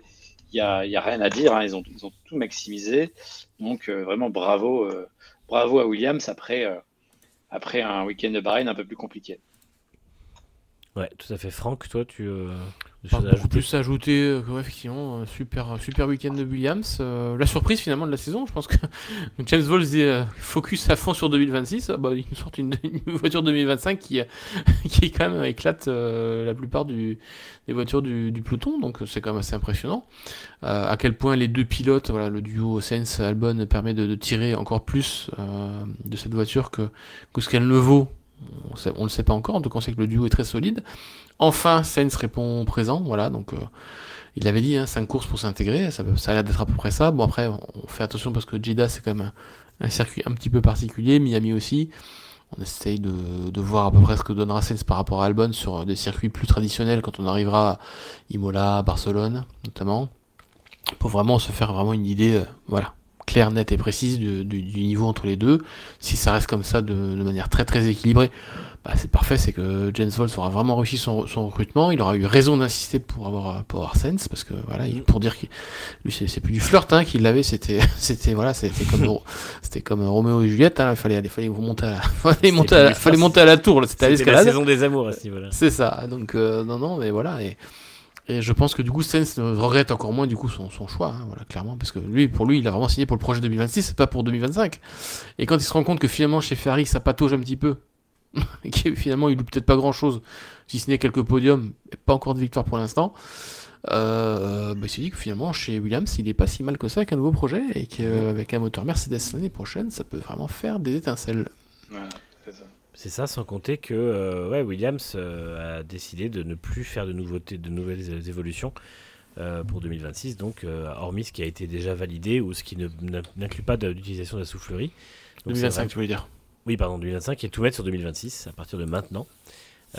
Donc c'est la fin de saison risque d'être un peu plus compliquée du coup, forcément, mais comme l'a dit Vowles, Williams qui voit à court terme, c'est fini, ça c'était le passé. Maintenant, on a une équipe qui vise le long terme et qui veut remettre le projet de manière durable sur les rails, et je pense que c'est une très bonne stratégie. Et compte tenu de la manière dont ça a travaillé chez Williams maintenant, je suis quand même plutôt optimiste pour eux, avec en plus le moteur Mercedes, on sait que c'est le gros avantage comme tu disais, donc je pense que ça va être intéressant. Mais effectivement, c'est un bon choix d'avenir. Moi, je pense que là, en plus, ils ont un très bon duo de pilotes. Donc pour moi, c'est comme sur un bulletin de notes, c'est encouragement et on continue comme ça. Et des pilotes en plus qui ne sont pas politiques surtout. Ça, c'est très bien pour une équipe comme pour Williams pour avancer. Bah là-dessus, c'est un super recrutement parce qu'on sait que Sainz s'est toujours entendu avec tous ses équipiers. Il commence à en avoir eu un paquet. Ça s'est toujours bien passé globalement, et Albon a l'air d'être quand même un mec super facile à vivre, donc on voit qu'il y a zéro souci, les deux s'aident, les deux s'échangent des informations et ça travaille pour vraiment bien fonctionner. Mais Sainz est politique, effectivement, Milton Lomax, parce qu'il a son paternel, il est politique dans la manière de peser sur le marché et de peser parfois auprès des commissaires, on l'a vu, mais il arrive quand même à échapper à pas mal de choses, mais dans une équipe, il joue le jeu de l'équipe. Alors chez Ferrari, politique, mais pas dans le mauvais sens du terme, quoi. Chez Ferrari, quand il avait envie, quand il essayait de viser la première place, mais on était dans un top team, donc c'est normal. Il essayait de placer des petites déclarations, effectivement, qui pouvaient le placer devant Leclerc, ou en tout cas essayer d'embellir son image. Mais au demeurant, là, il est totalement conscient qu'il est dans un projet qui n'a pas besoin de ça, et on voit qu'il a totalement changé sa manière de communiquer. Et pour moi, c'est une des grandes forces de Sainz, c'est son intelligence et sa compréhension de l'environnement qui l'entoure. On ne voit jamais le même Sainz selon les équipes dans lesquelles il est, et ça, c'est vraiment un signe d'une grande intelligence et d'un très bon management. Là-dessus, il n'y a pas de doute non plus. Et je pense que c'est pour moi, c'est un des 3 meilleurs duos du plateau chez Williams actuellement, et je pense que ça va continuer à faire une bonne émulation dans l'équipe. Nous allons passer à RBF1, enfin Racing Bulls, pardon, j'ai encore RBF1 sur mon truc. Du coup, j'ai le nom de l'an dernier, non, c'est Racing Bulls, pardon. Adjar, ça reste vrai. Oui, ça reste. Et ils n'ont pas vraiment de. Voilà, c'est Racing Bulls F1. Du moment où je dis pas AlphaTauri, tout ira bien. Isaac Adjar termine 10e, marque un point charmant. Il est charmant de le récupérer. Lawson termine 12e, il était 11e à l'arrivée, il se prend une pénalité. Alors, on va y revenir après. Je sépare bien les deux. On va déjà parler de la 10e place d'Adjar, qui pensait pouvoir aller chercher les Williams et qui s'est vite rendu compte en fait que il allait être complètement bloqué dans ce train DRS, alors qu'il avait réussi à, comme il l'a dit, fondre sur Albon en quelques tours après son arrêt au stand. Mais globalement, une très très belle course d'Isaac Hadjar avec un week-end solide, même si les qualifs étaient un peu décevantes pour Racing Bulls. Et un point de plus pour le français. Je ne sais pas qui de vous prend la parole pour commenter la performance d'Isaac. Franck, allez. Non, c'est super, hein, franchement. Les points valent cher cette année. Donc, quand en plus vous avez deux Williams devant vous, et heureusement que Tsunoda du coup est éliminé, on va dire, parce que voilà, si on est dans l'ordre logique des choses, il y a 8 voitures des top teams devant. Il reste que 2 places dans les points à prendre et il faut vraiment être le meilleur des autres à chaque fois pour y prétendre. Donc il peut remercier comme aussi Tsunoda et Gasly de leur accrochage, je pense, parce que sinon je pense que ces deux pilotes finissaient devant. Donc c'est aussi un petit peu grâce à des circonstances un peu de course. Encore il n'y en a pas eu trop, hein. C'est Jeddah, certes il y a eu une safety car, mais elle était quand même assez limité en termes de conséquences sur le peloton. Mais il fallait être là, il fallait être à l'arrivée, la stratégie n'était pas trop compliquée, donc c'est encore pas sur ce Grand Prix là qu'on va juger Racing Bulls, voir s'ils ont progressé. Mais Isaac très solide, très très solide. Et un peu plus menacé comme sur ce Grand Prix là par Liam Lawson quand même à noter qui c'est quand même derrière en qualif. Ouais, qui est un niveau exactement, oui, Lawson était devant. Donc attention quand même parce que Lawson est en train de reprendre aussi ses marques et donc ça sera forcément une voiture de plus à battre du coup pour pouvoir accéder aux points. Mais voilà, les points valent très cher cette année et c'est pas évident de faire mieux que 9 ou 10 quand on est dans le peloton. Donc quand on fait 10, on est content. Même si Isaac aurait voulu faire mieux, et je pense que tout le monde aurait voulu faire mieux, c'est déjà très bien d'avoir pris ce point. C'est parce qu'une fois que le rythme sera plus ou moins établi pour les 4 top teams, ça sera plus cher à prendre, quoi. Là, on a vu que sur le début de saison, il y a comme eu des petites choses, il y a eu de la pluie, il y a eu des petits accidents, des choses qui ont fait que pas mal de petites équipes ont pris des points. D'ailleurs, toutes les équipes ont marqué des points. Je sens que ça va quand même être plus compliqué on va attaquer c'est quoi, deuxième quart, je ne sais pas si on peut appeler ça encore un quart, deuxième cinquième de la saison. Deuxième quart, ouais. C'est ça, deuxième cinquième. On peut dire deuxième cinquième, pour vous dire, tellement il y a de courses, il faut diviser ça en cinquième de saison maintenant. Donc le deuxième cinquième de saison va commencer un peu à se stabiliser aussi. Donc les points vont valoir de plus en plus cher là quand même. Voilà. Et je crois décider un petit peu de sarcasme dans le commentaire de Nico qui demande Hadjar dans la Red Bull à quelle course, puisqu'effectivement Tsunoda a eu un abandon et Hadjar a fait remarquer un point, donc Helmut Marko doit déjà être en ébullition dans le garage Red Bull pour savoir à quel moment il va faire l'échange fatal à Tsunoda. Non, mais ça, c'est vrai mais comme il a dit que Tsunoda resterait jusqu'à la fin de la saison dans la Red Bull, on peut penser à un remplacement d'ici à l'été à peu près. Non, parce que Red Bull a demandé un acompte à Honda, sauf qu'Honda ils ont tout envoyé. Pas tout, nous. Vous nous gardez. Le moteur aussi. Attendez, prenez le moteur aussi. On vous envoie le stock 2026 dès maintenant. Et oui, mais en fait, Honda, ils avaient de l'avance, qu'ils ont inventé le moteur qui coupait en ligne droite, c'est le moteur 2015. Mais c'est ça. Mais c'est vrai que Verstappen plus Tsunoda toujours avec un moteur Honda l'année prochaine. On a bifurqué encore de sujet. Le DK est sympa, mais c'est vrai que en fait c'est une rumeur improbable, mais elle est en même temps vachement séduisante pour le ticket Red Bull Honda. Et on va parler de ce pauvre Liam Lawson. Alors il finit effectivement derrière Hadjar quoi qu'il arrive, mais il est pénalisé. Alors je vous refais la scène. En gros, il prend l'aspiration sur Jack Doohan. Début de la ligne droite, donc à la sortie du virage 27, il le dépasse à peu près au niveau de la ligne d'arrivée, donc qui est quand même aux 2/3 voire 3/4 de la ligne droite. Il est largement devant, c'est-à-dire que Doohan se rabat derrière lui, et puis Lawson rate son premier virage, donc approximativement on va dire bien 200 mètres après le dépassement. Il ressort devant, il ralentit un petit peu pour ne pas gagner de temps sur Doohan, c'est-à-dire il revient pile devant l'Alpine, et il prend 10 secondes de pénalité. Donc bravo la FIA encore, de nouveau, on va encore en parler, mais bravo les commissaires qui ont décidé que le dépassement n'était pas valide et qu'il a été fait hors piste, alors que vraiment, littéralement, il y a au moins 200 mètres d'écart entre les deux. Et en plus, il a tenté de prendre le virage. Enfin, voilà, c'est juste une erreur de pilotage et il perd du temps puisqu'il était largement devant avec le DRS. Et quand il reprend la piste, Doohan est derrière lui et dans l'aspiration.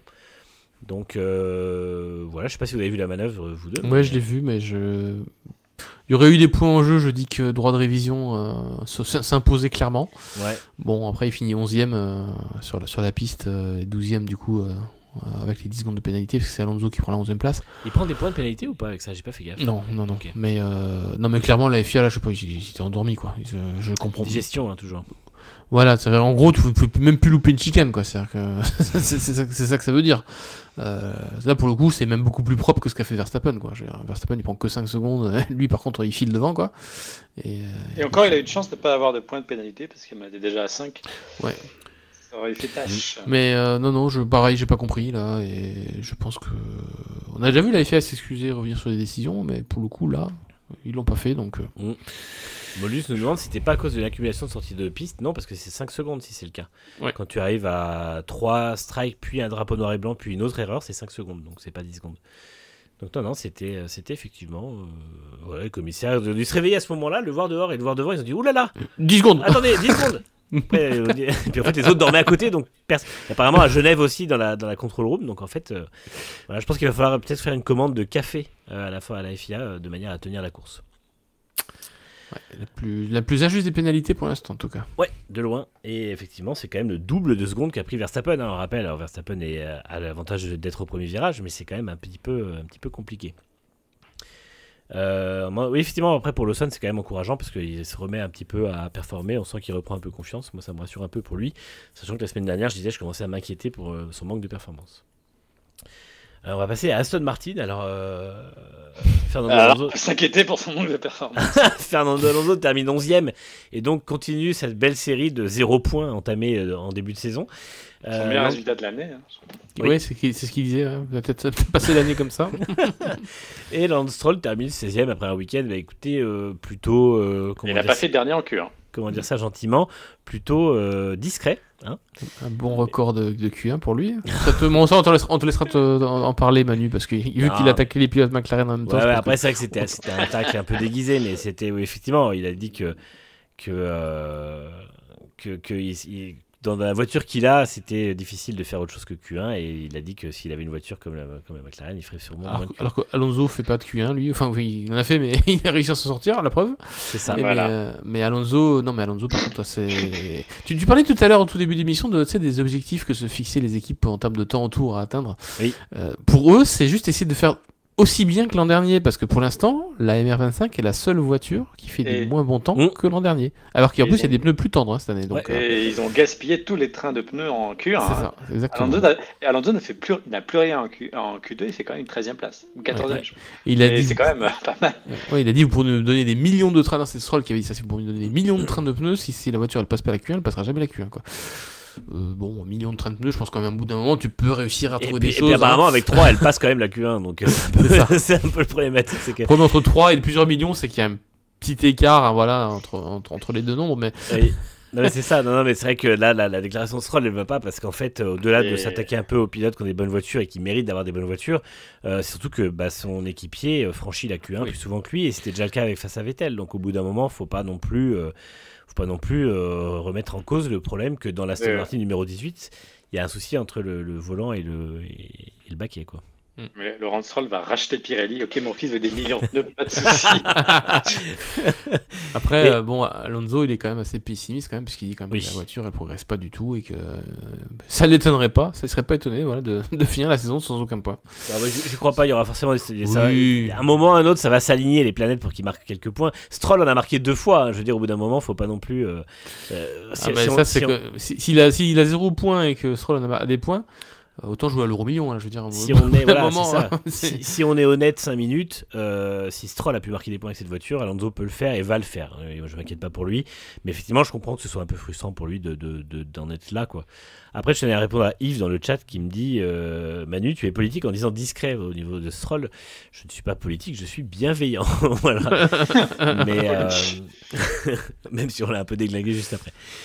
Non mais voilà, c'est qu'Aston Martin, en fait le problème c'est que c'est toujours c'est le même niveau, quoi. Ça joue à peine la Q2, ça joue pas vraiment les points à la régulière, c'est ventre mou et puis ça va pas s'améliorer sur l'année, donc c'est pas terrible, quoi. Ça donne envie de signer chez Aston Martin pour un certain Max Henry. Ouais, mais parce qu'il sait que ça 20 balles, hein, je te rappelle. Oui, moi je mets mes 20 balles en vision. J'ai une vision à long terme. Je suis. Oui. Très long terme même, hein, j'avais dire. J'ai Il aurait eu son deuxième enfant d'ici là. De James Bond en tête. Mais non, mais il y a mieux à venir évidemment. Mais là, ils ont une voiture qui est merdique. Évidemment que Newey va pas mettre ses mains là-dedans et puis on va passer à autre chose. Ah oui, il a dit clairement Cowell. Newey même pas il l'a regardé le truc. Je peux rien pour il est ingénieur, il est ingénieur, il est pas magicien. C'est ça, il a dû dire attendez, je vais pas travailler sur cette merde, je vais vous expliquer ce que c'est qu'une voiture de course et puis ça ira mieux. Conçu par un certain Dan F en plus. Ouais, c'est ça. Il a dit putain, j'ai mal formé celui-là. On va passer à As qui ne marque pas de points avec la 13e place d'Oliver Berman et la 14e d'Esteban Ocon.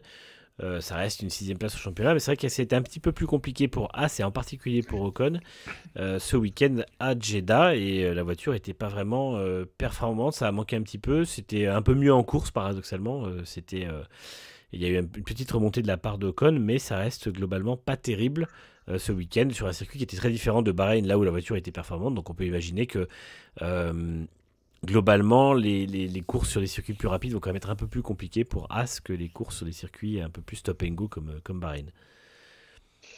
Ouais. Ocon prend quand même 5 dixièmes Berman en Q1. Donc, je ne sais pas comment vraiment expliquer l'écart, mais c'est clairement un gros écart qui pique pour Ocon. Et ensuite, Berman finit quand même assez loin après de Hadjar 15e en Q2. Donc, effectivement, c'était un circuit qui a moins bien réussi à la Haas. Et ensuite, ils étaient un peu dans le ventre mou. Et il n'y a que Hülkenberg et Stroll et Douane, Bortoletto qui finissent derrière eux. Donc, c'était clairement un week-end sans. Mais bon, ça arrive. Je pense que Haas n'a pas le niveau d'un Williams pour être partout un petit peu régulière. Il n'y a rien de scandaleux. Bon. Ce genre de Grand Prix se répétera aussi pour Haas cette année. Mais ça fait quand même plusieurs fois qu'Ocon se prend une petite rouste à part de Berman en qualif. Après, il a été fair play. Canal+, en tout cas, micro Canal+, il a dit j'espère au moins que Oliver va faire quelque chose de bien en course, voilà, tout ça. C'était un peu plus fair play, mais on sent quand même un petit peu d'agacement. Non, mais il a joué leader, c'est bien, mais c'est vrai que il est un peu frustré, je pense. Il va pas falloir non plus qu'il se fasse battre trop souvent et beaucoup trop durant, parce que je pense pas que Komatsu s'attendait à ça non plus. Certes, on savait que Berman était une petite pépite. Mais de là à mettre une raclée constamment à Ocon, pour l'instant on n'est pas là, mais si ça vient se préciser, attention pour la réputation d'Ocon et la suite de sa carrière, clairement. Ouais, c'est ça. Mais bon, après, il a quand même fait des bonnes courses et globalement, il fait des bons résultats au bon moment. Donc, je m'inquiète pas sur l'ensemble de l'année, mais c'est vrai que Berman est rapide. Après, on n'est pas étonné que Berman soit performant quand on voyait ce qu'il a fait l'an dernier quand il a fait des piges dans des conditions pas Jeddah, idéales, notamment à Jeddah chez Ferrari. Et puis après, les 2 piges qu'il avait fait. Alors, celle de Brésil était plus compliquée, mais en même temps, les conditions étaient tellement horribles que on lui en veut pas. Il faut pas oublier qu'il était allé marquer des points à Bakou sur un circuit quand même compliqué en allant en plus dépasser Nico Hülkenberg en fin de course, donc son équipier du week-end. Nico nous demande, Ocon a beaucoup parlé d'adaptation à la Haas, est-ce que c'est ce qui le rend moins performant? Possiblement, il y a peut-être des week-ends où c'est un peu plus compliqué de se mettre au maximum de la performance de la voiture. Effectivement, il y a pas mal de réflexes à revoir, mais bon, là il y a 5 courses, il a l'expérience, pour moi c'est plus trop un sujet, l'adaptation, je pense. Par contre, il parle plus trop des oscillations aérodynamiques qu'ils avaient, donc non. Est-ce que c'est encore un sujet ou pas Je pense pas, mais ça, le plancher, a priori, avait fait des bons résultats pour ça, et l'évolution du plancher qu'ils avaient eu à Suzuka de mémoire. Ce qui veut dire qu'ils ont réussi à régler un problème très très rapidement chez As, ce qui est quand même pas donné, étant donné l'histoire de l'équipe à ce niveau-là. Ce qui est plutôt rassurant, d'ailleurs, pour la suite. Je vais éviter de mettre un fion à Gunther Steiner, mais j'en pense pas. J'en pense pas, moi. On peut dire que c'est l'avantage d'avoir un ingénieur de formation comme Komatsu à la tête de l'équipe. C'est ça. Et puis un directeur qui a une vision à long terme, on en revient toujours à ça, mais c'est vrai qu'à la fois, c'est un peu même scénario que chez Vols, c'est quelqu'un qui... Enfin, de chez Williams avec Vols, c'est quelqu'un qui a une formation d'ingénierie qui est à la tête de l'équipe, qui voit les enjeux des équipes, qui voit la manière dont une équipe doit travailler pour progresser. Et c'est vrai que c'est clairement ce qui manquait à Steiner. Steiner qui avait une vision toujours à court terme, sauf quand il s'agissait de développement, où il disait non, mais il faut qu'on fasse un gros développement dans 15 courses. Et ça ne marchait jamais. Donc ça ne m'a pas marché plusieurs saisons de suite. Mais après, voilà, c'était Steiner a eu d'autres défis à gérer. Je ne vais pas non plus l'accabler. Il a quand même géré une équipe As qui était exsangue en termes de moyens entre 2018 et 2021, et au point de devoir recruter Nikita Mazepin. Donc, faut pas non plus tout rejeter la faute sur Steiner, mais c'est vrai qu'on voit la différence depuis que Komatsu a repris les rênes. Ça, c'est certain. Clairement. On va passer à Sauber. 15e place de Nico Hülkenberg, 18e place de Bortoleto, qui s'est distingué en course en tassant son manager, j'exagère un peu, mais le patron de l'entreprise qu'il manage, on va dire, dans le mur, Fernando Alonso en l'occurrence. Ce qui est d'ailleurs, Oscar Piastri a dit dans la cool room que Bortoleto avait sûrement plus d'avion de retour pour rentrer après le week-end. Mais effectivement, bon, ça a été un week-end un peu compliqué pour Sauber de nouveau. Voilà, on est encore une fois dans le fond de grille, clairement. On n'est pas très loin, mais ça reste compliqué malgré quelques bons chronos de Hülkenberg sporadiquement dans le week-end, on va dire. Oui, bon, écoute, comme on l'a dit, on le dit souvent maintenant sur cette émission, c'est que il faut des premiers du peloton et des derniers du peloton, et Sauber est quand même plus abonné étant vers les derniers du peloton que vers les premiers, même s'ils ont réussi à marquer des points déjà cette année quand même, faut le souligner.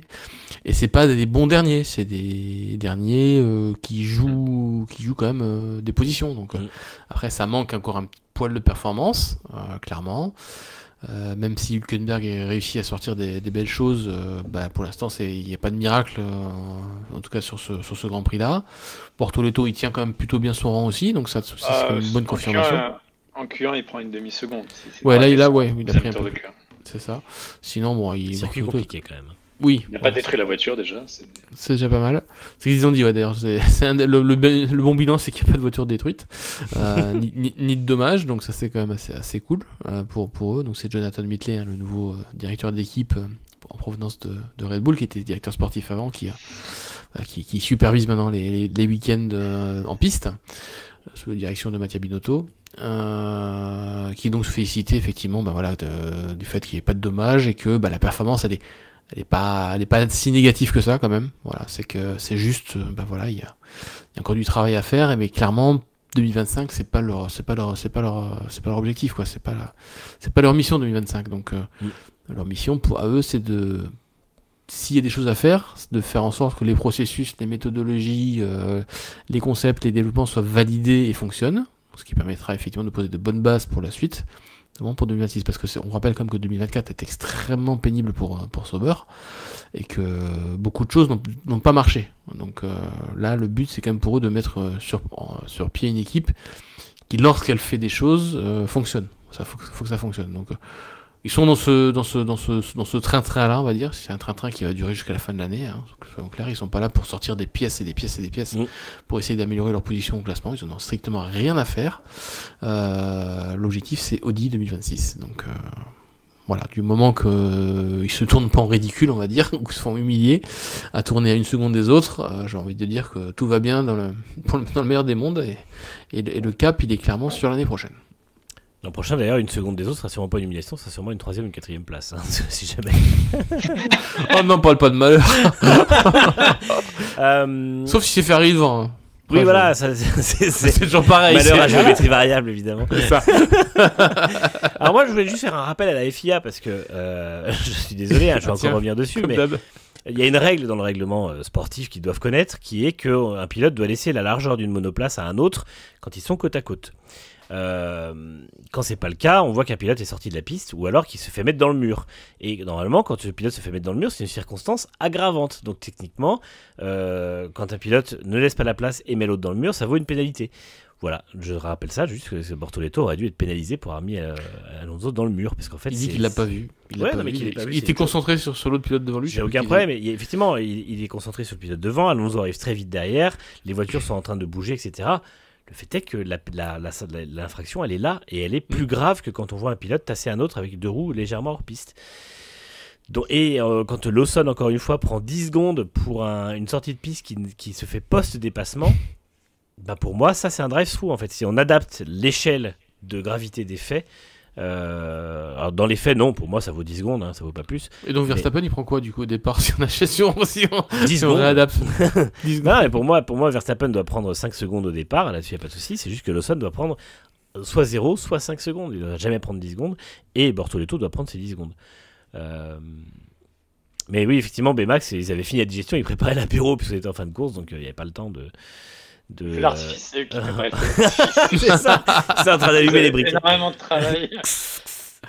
Non, mais c'est un peu ridicule. Mais voilà, ça fait chier parce que c'est quand même des gros problèmes. Et en fait, encore une fois, c'est quand même une manœuvre qui est assez dangereuse. Alors évidemment, ça se termine bien parce que les pilotes sont très bons. Mais par principe, ça aurait dû prendre une pénalité quand même.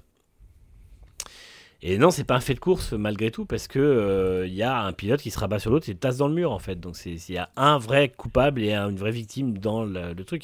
Après, je suis totalement d'accord que c'est très compliqué dans ce genre de bataille. Il y a 3 pilotes, les pilotes bougent en largeur, etc. Mais encore une fois, on demande ça aux pilotes de Formule 1 parce que ce sont les meilleurs pilotes du monde et c'est la catégorie reine du sport automobile.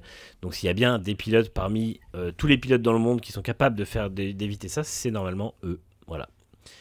C'est juste ça, comme dit Yves, Verstappen 0, Lawson 0, Bortoleto 10, Ocon 1 minute, tradition FIA. Évidemment, c'est... Le pauvre. Non, mais voilà, c'est vrai que c'est un peu... Et Gasly, suspension de course. Oui, évidemment. Mais c'est vrai qu'on passe pas loin d'un gros carton avec cette manœuvre qui finit quand même plutôt bien. Et en parlant de Gasly, on va finir par Alpine. Ça faisait longtemps qu'il n'était pas dernier. Oui, c'est vrai. S'il ne marque pas de points, alors évidemment, c'est pas, ça aurait clairement pu jouer autrement, hein, puisque donc Douane termine 17ème, week-end un peu compliqué pour lui. Gasly abandonne, mais après s'être qualifié dans le top 10, et évidemment, on imagine que sans cet abandon, Gasly aurait largement joué au niveau des Williams, hein, puisque comme l'a dit Albon, d'ailleurs, il a dit la stratégie qu'on a faite face à Hadjar, c'est celle qui était prévue pour essayer de terminer devant Gasly. Donc voilà, c'est clair et net. Gasly jouait au niveau des Williams, il aurait joué entre la 8e et la 10e place sans son abandon. Ce qui est plutôt positif malgré tout, parce que ça veut dire que l'Alpine est quand même de retour dans le match après un début de saison compliqué. Gasly fait premier des essais libres 1. Et Gasly fait le premier quand même. Ouais. Non, mais c'est vrai que c'est. Et puis, ouais, globalement, il y a du rythme. Il a trouvé des bons chronos à tous les moments du week-end. Et ça, c'est quand même très positif. De quoi voir un peu plus la lumière au bout du tunnel pour lui et Alpine. Douane, ça a été un peu plus compliqué, paradoxalement. Là où il était plus proche dans les week-ends d'avant, ce week-end, ça a été un peu plus difficile en termes d'écart avec Gasly. Ouais, très décevant, Douane. Hein. Désolé, mais moi, je l'ai trouvé quand même très décevant.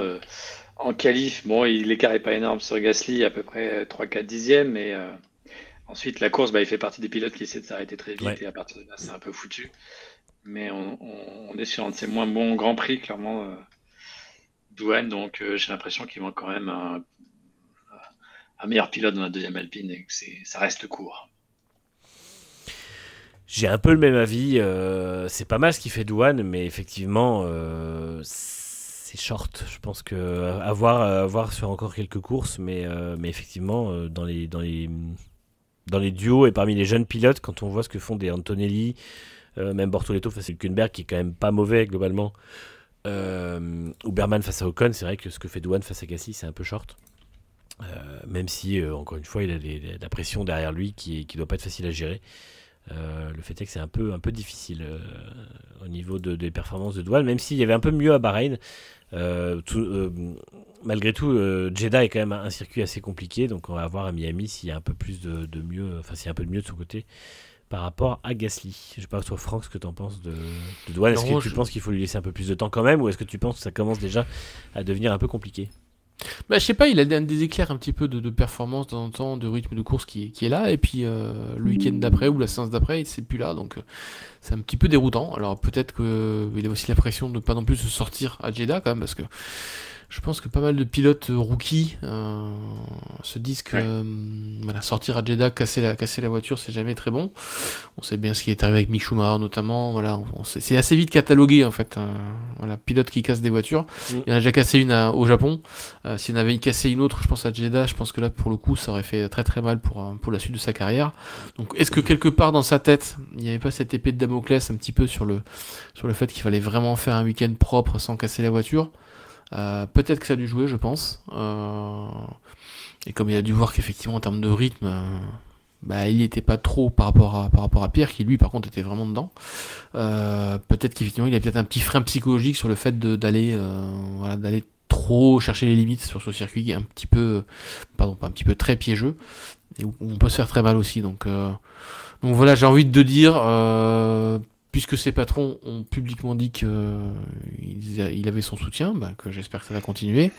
Miami ne sera pas non plus facile, parce que Miami, ça reste aussi un circuit urbain avec des murs à gauche et à droite. Un peu moins dangereux, on va dire, que Jeddah, mais ouais, moi j'ai plutôt hâte de le voir effectivement sur des circuits plus traditionnels aussi, donc j'espère qu'il tiendra jusque là. Donc voilà, Imola, Barcelone, ce genre de choses, voir effectivement ce qu'il peut donner sur ce genre de circuit, quoi. C'est ça. Et après, c'est vrai que si ça continue à être le même genre d'écart, à mon avis, il ne passera pas la pause estivale, je pense. C'est ça. Mais bon, après, c'est malheureusement, Douane, son destin, on le connaît. La question, c'est pas si, mais plutôt quand. Et voilà, et effectivement, avec Colapinto derrière. Comme d'ailleurs ce que Zach Brown a dit aussi pour un accrochage entre Norris et Piastri, c'est pas si, mais c'est quand. Et ils ont hâte d'ailleurs de l'avoir fait. Un peu comme Mercedes en 2016 en Espagne. Je pense que ils ont hâte que ça arrive la première fois, qu'on pose bien les bases et puis que ça se reproduise plus. Mais il faut qu'ils fassent comme Mercedes avait fait à l'époque. Si tu veux calmer tes pilotes, tu leur dis, je vous préviens, si vous faites des dégâts en vous accrochant, c'est vous qui payez la somme. Et en tout cas, c'est retenu sur salaire. Et franchement, je pense que ça va les calmer. Mais après, c'est vrai que bon, Mercedes, on se rappelle de 2016, il y a quand même 2 accrochages en 2016, il y a aussi l'Autriche déjà, et il y avait aussi un accrochage en 2014 à Spa-Francorchamps, donc il y avait un petit peu de passif déjà entre les deux. Mais voilà, après, oui, je pense que ça arrivera fatalement entre les pilotes McLaren. Pas forcément un accrochage avec double abandon, mais au moins un pilote qui se retrouve avec une crevaison ou l'autre qui se casse un aileron, voilà, une chose comme ça, quoi. Un tonneau. Non, mais effectivement, ça pourrait. Alors, est-ce que la question, c'est est-ce que si les 2 McLaren s'accrochent, est-ce que c'est encore Verstappen qui va gagner, puisqu'il ne faut pas oublier que c'était comme ça qu'il a signé sa première victoire chez Red Bull, pour sa première course chez Red Bull d'ailleurs. Donc, c'est un peu Mercedes. Hamilton, peut-être le petit rookie chez Ferrari, je le vois bien, le petit rookie, là, Hamilton. les Lewis H, là, je sais pas qui c'est, mais Lewis H. Je pense qu'il il est encore trop inconstant, mais ça va venir. Ouais, ça va venir, ouais, je pense que... Est-ce qu'il va passer la pause estivale, Lewis H? Colapinto va le remplacer. Déjà Novik. Non, mais c'est vrai que ça oui, chez McLaren, ça peut finir comme ça, évidemment. Le rookie Alonso. Le rookie Alonso, il est pas mal, je pense que bon, il est encore un peu dans l'ombre de Stroll. Il y a Stroll à 10 points, lui en a pas, mais ça va venir. C'est vrai. Après, bon, Stroll, il est solide, ça fait quand même 9 saisons qu'il est là, donc enfin 8 saisons, donc c'est normal, c'est pas facile pour un débutant. On ne peut rien contre l'expérience. Hachoum me demande une statistique qui serait intéressante, c'est combien de pilotes n'ont pas fini une saison dans toute la saison. Alors j'ai pas compris si tu peux spécifier exactement. Il y en a plein. Ah bah oui, non, ça, il y en a beaucoup qui n'ont pas fini de saison. Oui. Alors, déjà à l'époque, il faut bien se rendre compte que dans les années 90... Sargent l'an dernier, déjà. Voilà, déjà. C'est vrai que c'est devenu plus rare quand même. C'est devenu plus rare, ouais. C'est ça. Il n'y a plus de pilotes payants, on va dire. Ocon l'an dernier. Oui, effectivement. Remplacé par le prometteur Douane, évidemment, en qui Alpine misait absolument tout. Ricardo, il y a eu De Vries, effectivement. Il y a eu plusieurs pilotes comme ça qui n'ont pas fini. Il y a beaucoup moins ces dernières années, quand même, ne serait-ce qu'il y a 10 ans, quoi. Jochen Rindt aussi. Ayrton Senna nous dit John Smith, donc effectivement. Non, mais sans parler des drames, évidemment, il y a eu Yuji Ide qui a eu sa super licence suspendue parce qu'il était trop dangereux en 2006. Il y a eu Klein et Liuzzi qui se sont fait dégager par Red Bull en cours de saison, déjà à l'époque, en 2005 et 2006 respectivement. Garciari, Speed, Bourdet. Ouais, voilà. Le point commun, c'est Helmut Marko, évidemment, qui dégage ses pilotes à tour de bras. Ou dans des équipes qui n'avaient pas de budget, Arianto, etc. Voilà, on se rappelle de Flavio Briatore qui dégage Trulli avant la fin de saison. On se rappelle de BMW qui dégage Villeneuve avant la fin de saison. Voilà, il y a eu pas mal d'exemples qui ont été faits. Et puis évidemment, dans les années 90, il ne faut pas oublier qu'il y avait des équipes comme Pacific, Forti, Simtech qui signaient des pilotes quasiment course après course et qui dégageaient des Canadiens qui avaient plus de budget. Ça a été aussi le cas de HRT entre 2010 et 2012. HRT a eu 4 pilotes en 2010 ou 5. Il y a eu Klein, Senna, il y a eu... non, il y en a eu 4, je crois. Mais bon, c'est quand même beaucoup. Et voilà, donc après, ça dépend évidemment. C'est vrai qu'aujourd'hui, dans une F1 qui a des équipes solides financièrement, ça se joue essentiellement à 2 raisons. Les pilotes qui ne finissent pas la saison, les 2 raisons étant Flavio Briatore et Helmut Marko. Voilà. Donc, mais oui, non, il y a eu beaucoup dans le passé. Évidemment, ça n'a rien à voir avec la performance du pilote, bien sûr. Non, évidemment. C'est tout à voir avec avec les caractères, avec les décisions de Helmut Marko. Puisque je rappelle que quand ce qu'on disait tout à l'heure, hein, quand un pilote est assuré d'aller jusqu'à la fin de saison, Helmut Marko dit ça ne se passera pas comme ça. On finit en tout cas avec sur ces bonnes paroles ce débriefing de Jeddah. On va évidemment passer à la séquence qui nous fait mal à nous, puisque on va reprendre nos pronostics qu'on avait fait avant le week-end, qu'on vous avait dit la semaine dernière. Franck, tu avais parié Leclerc, Piastri, Norris. Tu as donc 2 pilotes mal placés. Mais j'avais dit clairement que je voyais Piastri prendre l'avantage. Et, ce coup. Et Leclerc, évidemment, c'était le choix du cœur. Mais voilà. Alors Alex, je suis navré de t'annoncer que tu avais choisi Russell, Hamilton, Norris, et que tu as donc à 0 pointé. Il avait les pilotes du top 6, lui. tu avais fait ça avec panache et on peut te saluer pour ça. Et moi j'avais choisi Norris, Leclerc, Piastri. J'ai 2 pilotes mal placés également, mais un peu plus mal placés que ceux de Franck. Donc Franck, tu es le vainqueur de cette semaine. Nexenoto, tu ne ferais pas un pronostic sur quel membre de la FIA va se barrer d'ici au prochain Grand Prix? Alors ça c'est compliqué parce qu'à part Ben Sulayem, tout le monde est éligible. Surtout il n'y a plus personne déjà. Ah oui, merde. Je sais pas, le cuistot. Ouais, c'est ça. Non, j'en ai marre de tenir des listes, hein, c'est un boulot à plein temps. Hein. Ah oui, c'est ça. C'est comme l'Excel avant chez Williams, c'est comme l'Excel centralisé. Nous avons évidemment les pronostics pour Miami, c'est que dans 2 semaines, comme disent certains médias, il y a une grande pause avant. Mais nous avons déjà pronostiqué nos... Enfin, moi, j'ai pas encore donné le mien, mais je l'ai écrit, hein, donc je vous rassure, je vais vous le donner. Ah oui, tiens, c'est vrai ça. Ouais. Franck a mis Piastri, Leclerc, Verstappen. Ouais, apparemment, tu as dit que est sur une bonne lancée. Pour toi, Norris, c'est finito. Non, je n'ai pas dit ça. Ah, mais laisse-moi tirer des conclusions hâtives, s'il te plaît. Et Alex a dit Norris, Piastri, Verstappen. Donc toi, c'est Ferrari qui est finito. C'est Piastri qui est finito. Et moi, j'ai noté Norris, Piastri, Russell. Donc moi, c'est Verstappen qui est finito. Évidemment, chacun son... Non, pour moi, je vois Norris gagner à Miami comme l'an dernier, devant Piastri et Russell, parce que j'ai envie que Mercedes fasse un bon résultat. Mais effectivement, c'est un peu proche du tien, Alex. Je vois quand même un doublé McLaren sur un circuit où les roues, l'économie des pneus arrière va être quand même assez cruciale, je pense. C'est un week-end sprint, hein, n'oublie pas. Donc. Oui, exact. Ah oui, qui va gagner le sprint du coup? Ah. Et ben moi, je dis victoire de Piastri devant Hamilton et Norris au sprint. Ah ouais, Hamilton. Faut bien qu'il réussisse quelque chose. Allez, Hamilton devant Piastri et Norris. Histoire de dire, tiens, il va se faire des sprints cette année.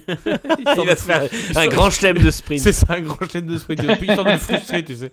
6 victoires, 6 sprints, mais c'est que des sprints. Comme quoi, si toutes les courses faisaient 100 km, il serait peut-être tout le temps devant. Bah, c'est doublé, vieux. Hein. Doublé McLaren, mais dans l'autre sens. Piastri, Norris, Leclerc. Ouais. Bon, ou alors on aura un doublé Adjar Lawson, puisqu'il n'y a pas d'éléments stratégiques dans les sprints, donc forcément ça peut aider.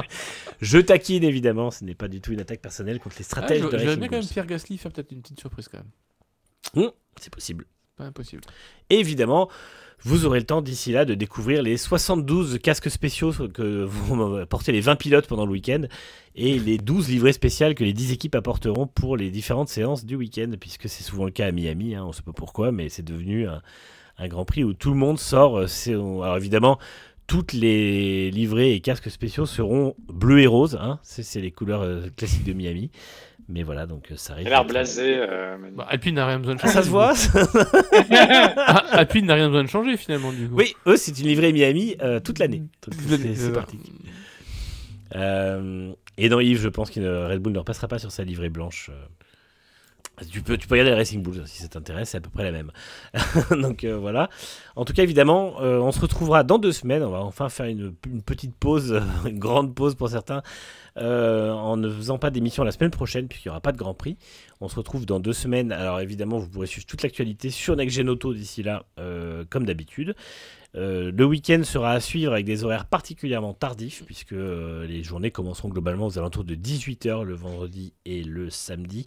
J'ai plus les horaires exacts. Et le Grand Prix sera à 22h le dimanche. 18h le jeudi aussi, du coup. Hein, oui, évidemment, pour la journée média, que vous pourrez suivre comme d'habitude sur Next Gen Auto. Pour les couches tôt, ne vous inquiétez pas, vous pourrez nous retrouver toutes les news le lendemain matin. On les efface pas pendant la nuit. Non, c'est ça. Ah, perdu, il fallait être là. Non, évidemment, c'est voilà, vous pourrez rattraper tout ça. Et puis, donc la course à 22h sera un petit peu tard. Le sprint sera donc à 18h, je pense, quelque chose comme ça. Enfin, voilà, on vous donnera évidemment tous les horaires. Et puis les qualifs auront lieu aussi le samedi soir, donc ça va être des horaires assez tardifs, évidemment pour nous aussi, puisque rappelez-vous que nous avons à peu près 2 heures de boulot derrière les séances. Voilà.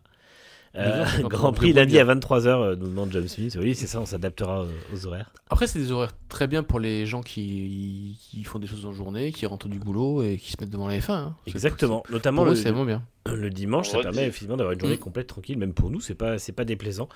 Non. Et puis voilà, ce sera un peu plus. Donc Manu est un oiseau de nuit, qu'il aime bien travailler la nuit. Donc, Exactement, moi ça me va très bien. C'est ça. Et donc voilà. Pas besoin de mettre un réveil du coup. Non, c'est ça. Enfin, faut espérer quand même. Parce que... non, ça va. 22h, normalement, je suis debout. Donc voilà, en tout cas, d'ici là, évidemment, on vous souhaite à tous de bien vous porter, de continuer à suivre l'actualité avec nous, hein, parce que c'est important aussi de regarder ce qui se passe sur Next Gen Auto.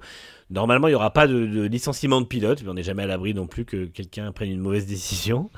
Colapinto à Miami, c'est vrai qu'on en parlait, mais bon. C'était mon pari, mais apparemment celui-là, j'avais pas mis d'argent dessus, j'ai bien fait. Mais effectivement, dans Douane devrait avoir au moins quelques courses supplémentaires. Et puis voilà, d'ici là, portez-vous bien. Merci de nous avoir suivis. Merci à toutes et tous dans le chat. Et puis pour les personnes qui nous regardent sans intervenir.